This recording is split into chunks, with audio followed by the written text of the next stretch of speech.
Hello ನಮಸ್ಕಾರ ಎಲ್ಲರಿಗೂ. ನೆನ್ನೆ ಎಕ್ಸಾಮ್ ನಡೆದಿದೆ. 3 ಶಿಫ್ಟಲ್ಲಿ ಯಾವ್ಯಾವ ಇಂಪಾರ್ಟೆಂಟ್ ಕ್ವಶನ್ಸ್ನ ಕೇಳಿದ್ದಾರೆ, ಆಮೇಲೆ ಯಾವ ಟಾಪಿಕಿಂದ ಮತ್ತೆ ಮತ್ತೆ ಅದೇ ಒಂದು ಟಾಪಿಕಿಂದ ವೆರೈಟಿಯಾದ ಕ್ವಶನ್ಸ್ ಕೇಳ್ತಿದ್ದಾರೆ. ಆ ಟಾಪಿಕ್ನೆಲ್ಲರೂ ನಾವು ಡಿಸ್ಕಸ್ ಮಾಡೋಣ. ಇವತ್ತು ಯಾರು ನೀವು ಎಕ್ಸಾಮ್ಗೆ ಹೋಗ್ತಿದ್ರು, ಈ ವಿಡಿಯೋ ನೋಡಿಕೊಂಡು ಆ ಒಂದು ಟಾಪಿಕ್ ಮೇಲೆ ಜಾಸ್ತಿ ಫೋಕಸ್ ಮಾಡ್ಕೊಂಡು ಹೋಗಿ. ಯಾಕಂದರೆ ನಿನ್ನೆ ಒಂದೇ ಟಾಪಿಕಿಂದ ಬೇರೆ ಬೇರೆ ವೆರೈಟಿಯಾದ ಕ್ವಶನ್ಸು 3 ಶಿಫ್ಟಲ್ಲೂ ಕೇಳಿದ್ದಾರೆ. ಓಕೆನಾ? ಎಲ್ಲದ್ರ ಬಗ್ಗೆ ನಾನು ಡಿಸ್ಕಸ್ ಮಾಡ್ತೀನಿ. ಫಸ್ಟು ಎಲ್ಲ ಒಂದು ಟಾಪಿಕ್ನು ನೋಡೋಣ. ಓಕೆನಾ? ಮೊದಲನೇ ಟಾಪಿಕ್ ಯಾವುದು? ರಿಫ್ರಾಕ್ಟಿವ್ ಇಂಡೆಕ್ಸ್ ಅಂತ ಕರಿತೀವಿ, ಅಂದರೆ ವರ್ಗೀಕರಣ ಸೂಚಂಕ ಅಂತ ಕರಿತೀವಿ. ಈ ರಿಫ್ರಾಕ್ಟಿವ್ ಇಂಡೆಕ್ಸ್ ಅಂದರೆ ಏನಂದರೆ, ನೋಡಿ ಈ ಇಮೇಜ್ ನೋಡಿ, ಇಲ್ಲಿ ಒಂದು ಲೈಟ್ ಬರ್ತೈತೆ. ಈ ಲೈಟ್ ಇದ್ರೊಳಗಡೆ ಪಾಸ್ ಆದಮೇಲೆ, ಅಂದರೆ ಇಲ್ಲಿರೋಂಥ ಒಂದು ಮೀಡಿಯಮೇ ಬೇರೆ, ಇದ್ರ ಒಳಗಡೆ ಹೋದಂಥ ಒಂದು ಮೀಡಿಯಮೇ ಬೇರೆ. ಓಕೆನಾ? ಇದ್ರ ಒಳಗಡೆ ಇರೋಂಥ ಒಂದು ಮೀಡಿಯಮೇ ಬೇರೆ, ಈ ಪಿರಮಿಡ್ ಒಳಗಡೆ. ಯಾವಾಗ ಈ ಲೈಟ್ ಇದ್ರೊಳಗಡೆ ಬರುತ್ತೋ, ಈ ಪಿರಮಿಡ್ ಒಳಗಡೆಯಿಂದ ಮೀಡಿಯಮ್ ಏನು ಮಾಡುತ್ತೆ, ಈ ಲೈಟ್ ಸ್ಪೀಡ್ನ ತಡೆದು ಆ ಲೈಟ್ನ ಬೆಂಡು ಆಗೋಕ್ಕೆ ಸ್ಟಾರ್ಟ್ ಮಾಡುತ್ತೆ. ಓಕೆನಾ? ಇದನ್ನು ನಾವೇನಂತ ಕರಿತೀವಿ ಅಂದರೆ ರಿಫ್ರಾಕ್ಟಿವ್ ಇಂಡೆಕ್ಸ್ ಅಂತ ಕರಿತೀವಿ. ರಿಫ್ರಾಕ್ಟಿವ್ ಇಂಡೆಕ್ಸ್ ಅಂದರೆ ಒಂದು ಮಧ್ಯಮ ಬೆಳಕಿನ ವೇಗವನ್ನು ಎಷ್ಟು ಕಡಿಮೆ ಮಾಡುತ್ತದೆ ಎಂಬುದನ್ನು ತಿಳಿಸುವ ಸಂಖ್ಯೆ.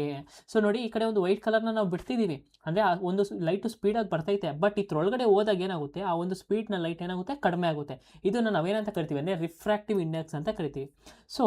ಈ ಒಂದು ಇಂಡೆಕ್ಸಲ್ಲಿ ಅಥವಾ ಈ ಒಂದು ರಿಫ್ರಾಕ್ಷನ್ನ ಮೆಜರ್ ಮಾಡೋದು ಯಾವುದಪ್ಪ ಅಂದರೆ ರಿಫ್ರಾಕ್ಟಿವ್ ಇಂಡೆಕ್ಸು. ಅದರ ಫಾರ್ಮಲ್ ಏನಂದರೆ ನೋಡಿ, ಸಂಕೇತನ ಅಂದರೆ ಎಷ್ಟು ಅಂತಂದರೆ ನಾವು ಎನ್ ಅಂತ ಮೆನ್ಷನ್ ಮಾಡ್ತೀವಿ. ಓಕೆನಾ? ಎನ್ ಹೆಚ್ಚು ಇದ್ದರೆ ಬೆಳಕು ನಿಧಾನವಾಗಿ ಚಲಿಸುತ್ತದೆ, ಅಂದರೆ ಇದ್ರೊಳಗಿರೋಂಥ ಒಂದು ಮೀಡಿಯಮ್ ಜಾಸ್ತಿ ಇದ್ದರೆ ಏನಾಗುತ್ತೆ, ಬೆಳಕಿನ ಸ್ಪೀಡ್ ಆಗುತ್ತೆ, ಕಡಿಮೆ ಇರುತ್ತೆ. ಓಕೆನಾ? ನಾವು ಫಾರ್ಮಲ್ನ ನೋಡೋದಾದರೆ N is equal to U divided by V ಅಂತ ಕರಿತೀವಿ. ಓಕೆನಾ? ಸಿ ಡಿವೈಡೆಡ್ ಬೈ ವಿ ಅಂತ ಕರಿತೀವಿ. ಸಿ ಅಂದ್ರೆ ಏನು? ಸಿ ಅಂದರೆ speed of the light. Speed of the light. ಓಕೆನಾ? ಲೈಟ್ನ ಸ್ಪೀಡು. ಈ ವಿ ಅಂದರೆ ಏನಪ್ಪ ಅಂತಂದರೆ speed of the light in the medium. ಅಂದರೆ ಇದ್ರೊಳಗಡೆ ಇರೋಂಥ, ಅಂದರೆ ರಿಫ್ರಾಕ್ಟ್ ಆದಮೇಲೆ ಲೈಟ್ನ ಸ್ಪೀಡ್ ಹೇಳುತ್ತೆ. ಓಕೆನಾ? ಅಥವಾ ಸ್ಪೀಡ್ ಆಫ್ ದ ವ್ಯಾಕ್ಯೂಮ್ ಅಂತ, ಒಂದು ಮೀಡಿಯಮ್ ಅಂತ ಕರಿಬೋದು. ಇಲ್ಲಿ speed of the light in air ಆಗಿರ್ಬೋದು ಅಥವಾ ವ್ಯಾಕ್ಯೂಮ್ ಅಂತ ನಾವು ಕರಿಬೋದು. ಓಕೆನಾ? ಇದನ್ನು ಏರ್ ಆಗಿರ್ಬೋದು, ವ್ಯಾಕ್ಯೂಮ್ ಅಂತ ಕರಿಬೋದು. ಇಲ್ಲಿಂದ ಬಂದಂಥ ಒಂದು ಲೈಟ್ ಏನಾಗುತ್ತೆ, ಇಲ್ಲಿ ರಿಫ್ರಾಕ್ಟ್ ಆದಾಗ ಏನಾಗುತ್ತೆ, ಬೆಂಡ್ ಆಗುತ್ತೆ, ಮತ್ತು ಅದ್ರ ಸ್ಪೀಡ್ ಏನಾಗುತ್ತೆ, ಕಡಿಮೆ ಆಗುತ್ತೆ. ಇದನ್ನು ಹೇಳೋದು ಯಾವುದಪ್ಪ ಅಂದರೆ ರಿಫ್ರಾಕ್ಟಿವ್ ಇಂಡೆಕ್ಸ್ ಅಂತ ನಾವು ಕರಿತೀವಿ. ಓಕೆನಾ? ನೆಕ್ಸ್ಟ್ ನಮಗೆ ಡಿಕಂಪೋಸಿಷನ್ ರಿಯಾಕ್ಷನ್ ಬಗ್ಗೆ ಕ್ವಶನ್ಸ್ ಕೇಳಿದ್ದಾರೆ. ಡಿಕಂಪೋಸಿಷನ್ ರಿಯಾಕ್ಷನ್ ಅಂತ ಬಂದಾಗ ನಾವು ಎಲ್ಲನೂ ನೋಡಬೇಕು. ಓಕೆನಾ? ರಿಯಾಕ್ಷನ್ಸ್ ಅಂತ ಬಂದಾಗ ಎಲ್ಲ ಕೆಮಿಕಲ್ ರಿಯಾಕ್ಷನ್ಸ್ ನಮಗೆ ಗೊತ್ತಿರಬೇಕು. ನೆನ್ನೆ ಕೇಳಿರೋದು ಯಾವುದು? ಡಿಕಂಪೋಸಿಷನ್ ರಿಯಾಕ್ಷನ್ ಅಂತ ಕೇಳಿದ್ದಾರೆ. ಡಿಕಂಪೋಸಿಷನ್ ರಿಯಾಕ್ಷನ್ ಅಂದರೆ ಏನಿಲ್ಲ, ಸಿಂಪಲ್ ಆಗಿ ನೆನ್ಪಿಟ್ಕೊಳ್ಳಿ. ಒಂದು ಕಾಂಪೌಂಡ್ ಇರುತ್ತೆ, ಎ ಬಿ ಅನ್ನೋ ಒಂದು ಕಾಂಪೌಂಡು. ಕೆಮಿಕಲ್ ಫಾರ್ಮುಲಾ ಆಗಿ ಏನಾಗುತ್ತೆ ಅಂದರೆ, ಕೆಮಿಕಲ್ ರಿಯಾಕ್ಷನ್ ಆಗಿ ಏನೇ ಸಪ್ರೇಟ್ ಕಾಂಪೌಂಡು ಮತ್ತು ಬಿನೇ ಸಪ್ರೇಟ್ ಕಾಂಪೌಂಡ್ ಆಗಿ ಫಾರ್ಮ್ ಆದರೆ ಅದು ನಾವೇನಂತ ಕರಿತೀವಿ ಅಂದರೆ ಡಿಕಂಪೋಸಿಷನ್ ರಿಯಾಕ್ಷನ್ ಅಂತ ಕರಿತೀವಿ. ಓಕೆನಾ? ಈಗ ಎ ಬಿ ಇರುತ್ತೆ, ಏನೇ ಸಪ್ರೇಟ್ ಆಗುತ್ತೆ, ಬಿನೇ ಸಪ್ರೇಟ್ ಆಗುತ್ತೆ. ಆ ಥರ ಒಂದು ರಿಯಾಕ್ಷನ್ ನಾವು ಡಿಕಂಪೋಸಿಷನ್ ರಿಯಾಕ್ಷನ್ ಅಂತ ಕರಿತೀವಿ. For example H2O. H2O ಅಲ್ಲಿ ವಾಟರೇ ಸಪ್ರೇಟು ಪ್ಲಸ್ ಆಕ್ಸಿಜನ್ನೇ ಸಪ್ರೇಟು. ಈ ಥರ ಒಂದು ರಿಯಾಕ್ಷನ್ ನಾವು ಡಿಕಂಪೋಸಿಷನ್ ರಿಯಾಕ್ಷನ್ ಅಂತ ಕರಿತೀವಿ. ಓಕೆನಾ? ಈಗ ಅದರೊಳಗೆ 3 ಥರ ಇರುತ್ತೆ. ಒಂದು ಥರ್ಮಲ್ ಡಿಕಂಪೋಸಿಷನ್, ಎಲೆಕ್ಟ್ರೋಲಿಟಿಕ್ ಡಿಕಂಪೋಸಿಷನ್ ಮತ್ತು ಫೋಟೋಲಿಟಿಕ್ ಡಿಕಂಪೋಸಿಷನ್ ಅಂತ ಕರಿತೀವಿ. ನಮಗೆ ಈ 3 ನೆನ್ಪಿಟ್ಬೇಕು, ಮತ್ತು ಈ 3ನ ಫಾರ್ಮುಲಾ ನೀವು ನೆನ್ಪಿಟ್ಕೊಂಡು ಹೋಗಿ. ಓಕೆನಾ? ನಿಮಗೆ ಇದ್ರ ಮೇಲೆ ಕ್ವಶನ್ಸ್ ಬಂದೇ ಬರುತ್ತೆ. ನಾಳೆ ಶಿಫ್ಟಲ್ಲಿ ಅಥವಾ ಮುಂದಿನ ಶಿಫ್ಟಲ್ಲಿ ನಿಮಗೆ ಇದರಿಂದ ಕ್ವಶನ್ಸ್ ಬಂದೇ ಬರುತ್ತೆ. ನೆಕ್ಸ್ಟ್ ಫಸ್ಟ್ ಯಾವುದು? Thermal decomposition. ಥರ್ಮಲ್ ಡಿಕಂಪೋಸಿಷನ್ ಅಂತಂದರೆ ನೋಡಿ, ಥರ್ಮಲ್ ಅಂತ ಅಂದರೆ ಏನು?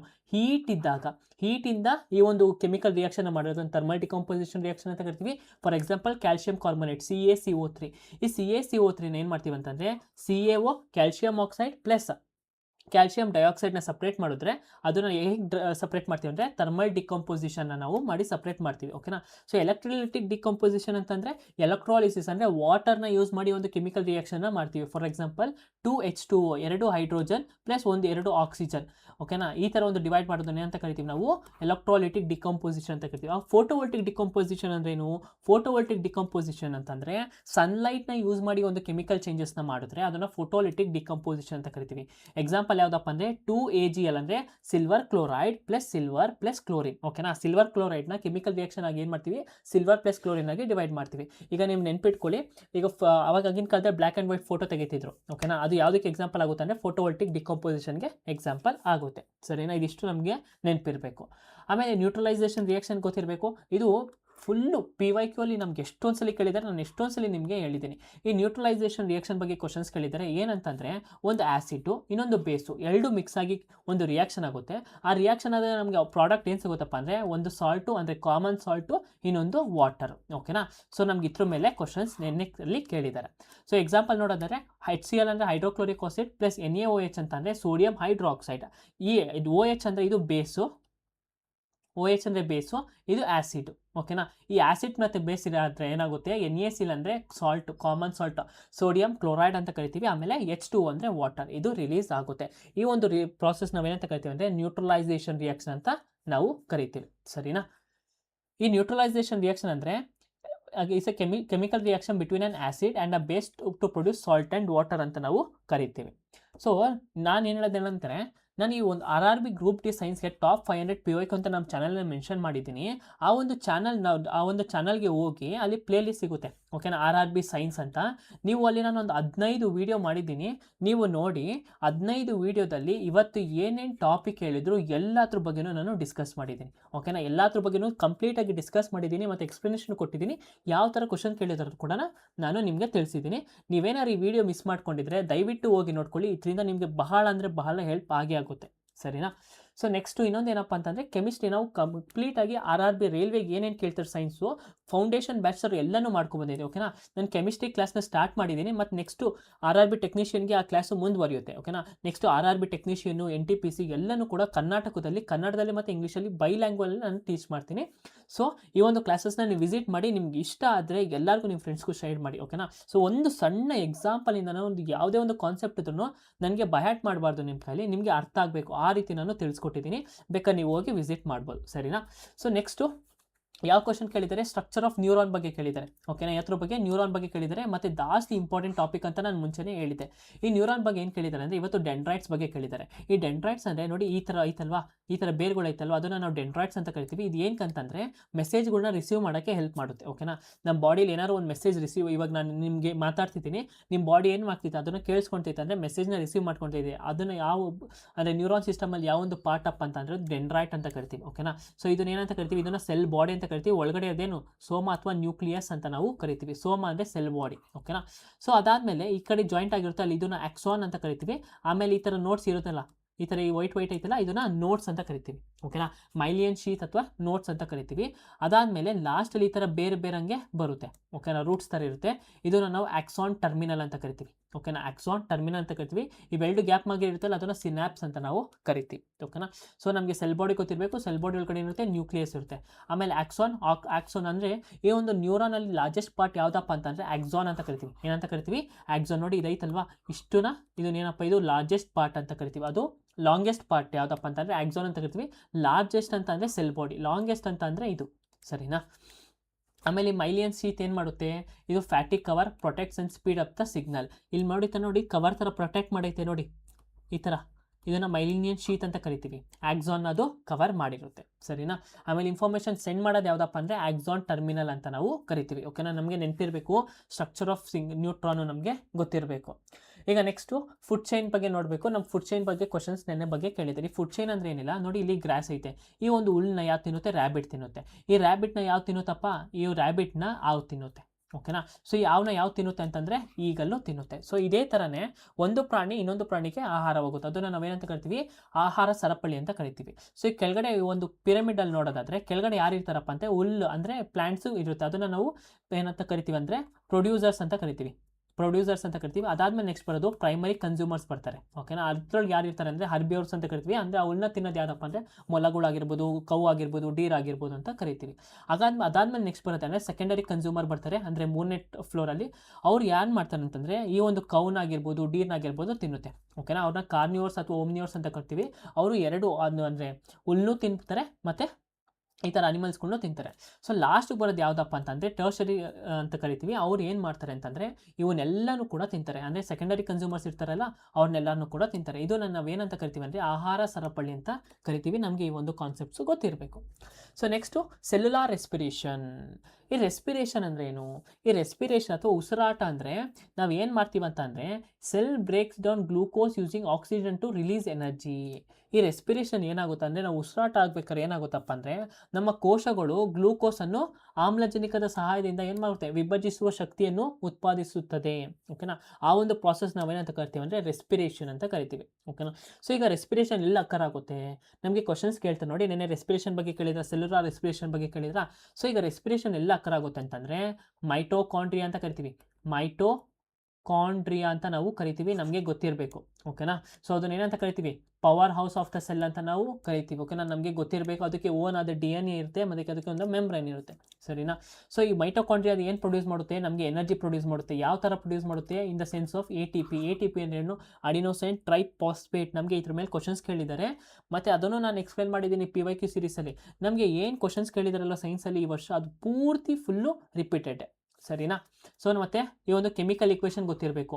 ಗ್ಲೂಕೋಸ್ ಅಂದ್ರೇನು, C6H12O6. ಓಕೆನಾ, C6H12O6 ಪ್ಲಸ್ 6 ಆಕ್ಸಿಜನ್, ಇವೆರಡು ಕಂಬೈನ್ ಆಗಿ ಏನಾಗುತ್ತೆ, carbon dioxide plus water plus energy.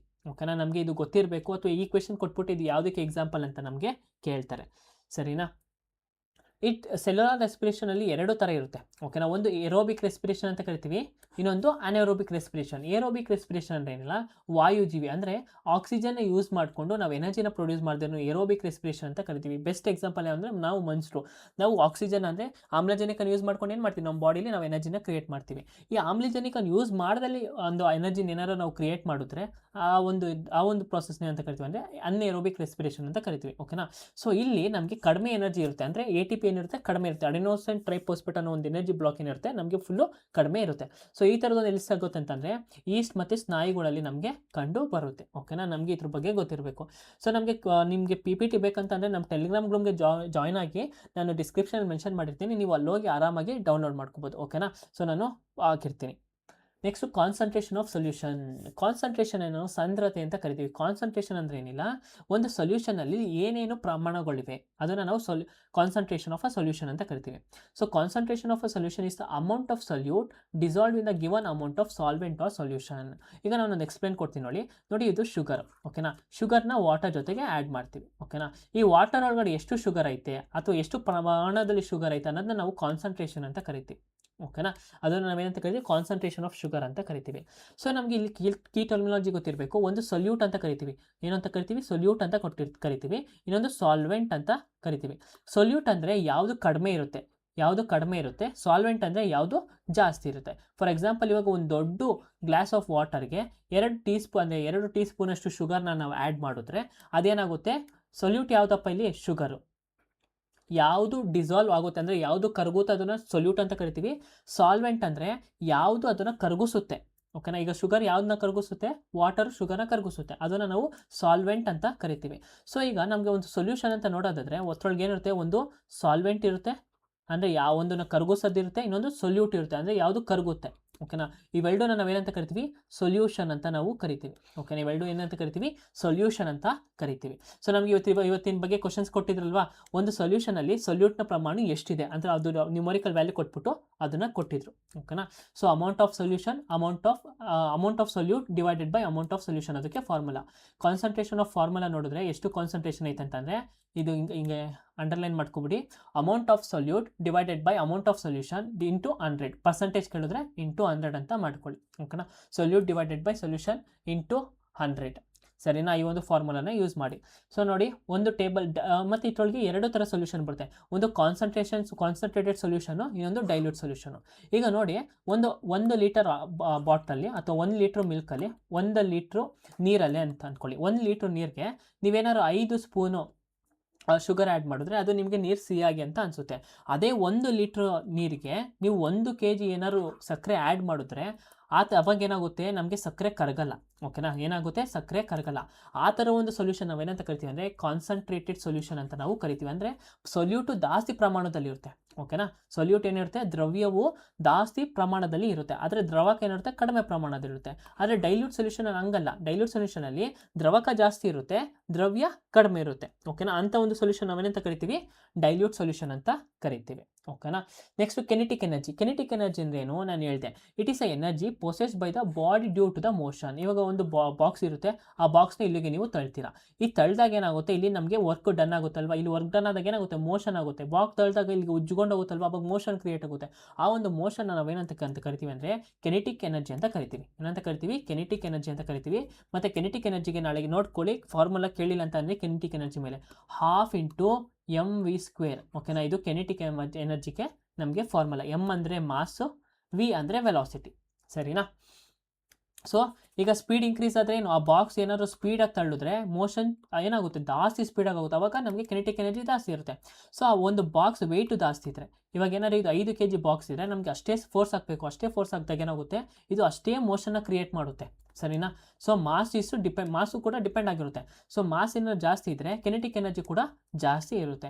In case ಏನಾದ್ರು ಈ ಆಬ್ಜೆಕ್ಟು ಇಲ್ಲಿಗೆ ಅರ್ಧದಲ್ಲಿ ನಿಂತೋಗ್ಬಿಟ್ರೆ ನಮ್ಮ ಕೆನೆಟಿಕ್ ಎನರ್ಜಿ ಏನಾಗುತ್ತೆ, ಕೆನೆಟಿಕ್ ಎನರ್ಜಿ ಕೂಡ ಕಡಿಮೆ ಆಗುತ್ತೆ ಅಥವಾ ನಿಂತೋಗ್ಬಿಡುತ್ತೆ, ಅಥವಾ ಝೀರೋ ಅಂತಲೇ ನಾವು ಅನ್ಬೋದು. ಸರಿನಾ. ನಮಗೆ ಕೆನೆಟಿಕ್ ಎನರ್ಜಿ ಬಗ್ಗೆ ನಮಗೆ ಗೊತ್ತಿರಬೇಕು. ನೆಕ್ಸ್ಟು ಎಥನಾಲ್ ಬಗ್ಗೆ ಕೇಳಿದರೆ, ಎಥನಾಲ್ ಅಂದರೆ ಏನು, ಅದೊಂದು ಆಲ್ಕೋಹಾಲ್. ಓಕೆನಾ, ಅದ್ರ ಫಾರ್ಮುಲಾ ನೆನ್ಪಿಟ್ಕೊಳ್ಳಿ, C2H5OH ಅಂತ ಕರಿತೀವಿ. ಸರಿನಾ. ಅದಕ್ಕೆ ಯಾವುದೇ ಥರ ಕಲರ್ ಇರಲ್ಲ. ಸೊ ಈ ಒಂದು ಎಥನಾಲ್ನ ನಾವು ಎಲ್ಲ ಕಡೆ ಮಿಕ್ಸ್ ಮಾಡ್ತೀವಿ, ಅಂದರೆ ಎಲ್ಲ ಕಡೆ ಬಳಸ್ತೀವಿ. ಪೇಂಟಲ್ಲಿ ಆಗಿರ್ಬೋದು, ನಮ್ಮ ಮೆಡಿಸನಲ್ಲಿ ಆಗಿರ್ಬೋದು, ಅಥವಾ ಸಿರಾಪಲ್ಲಿ ಆಗಿರ್ಬೋದು, ಎಲ್ಲ ಕಡೆನೂ ಈ ಎಥನಾಲ್ನ ಬಳಸ್ತೀವಿ. ನಮಗೆ ಎಥನಾಲ್ ಮೇಲೆ ನಿಮಗೆ ಕ್ವಶನ್ಸ್ ಪಕ್ಕ ಇದ್ದೇ ಇರುತ್ತೆ.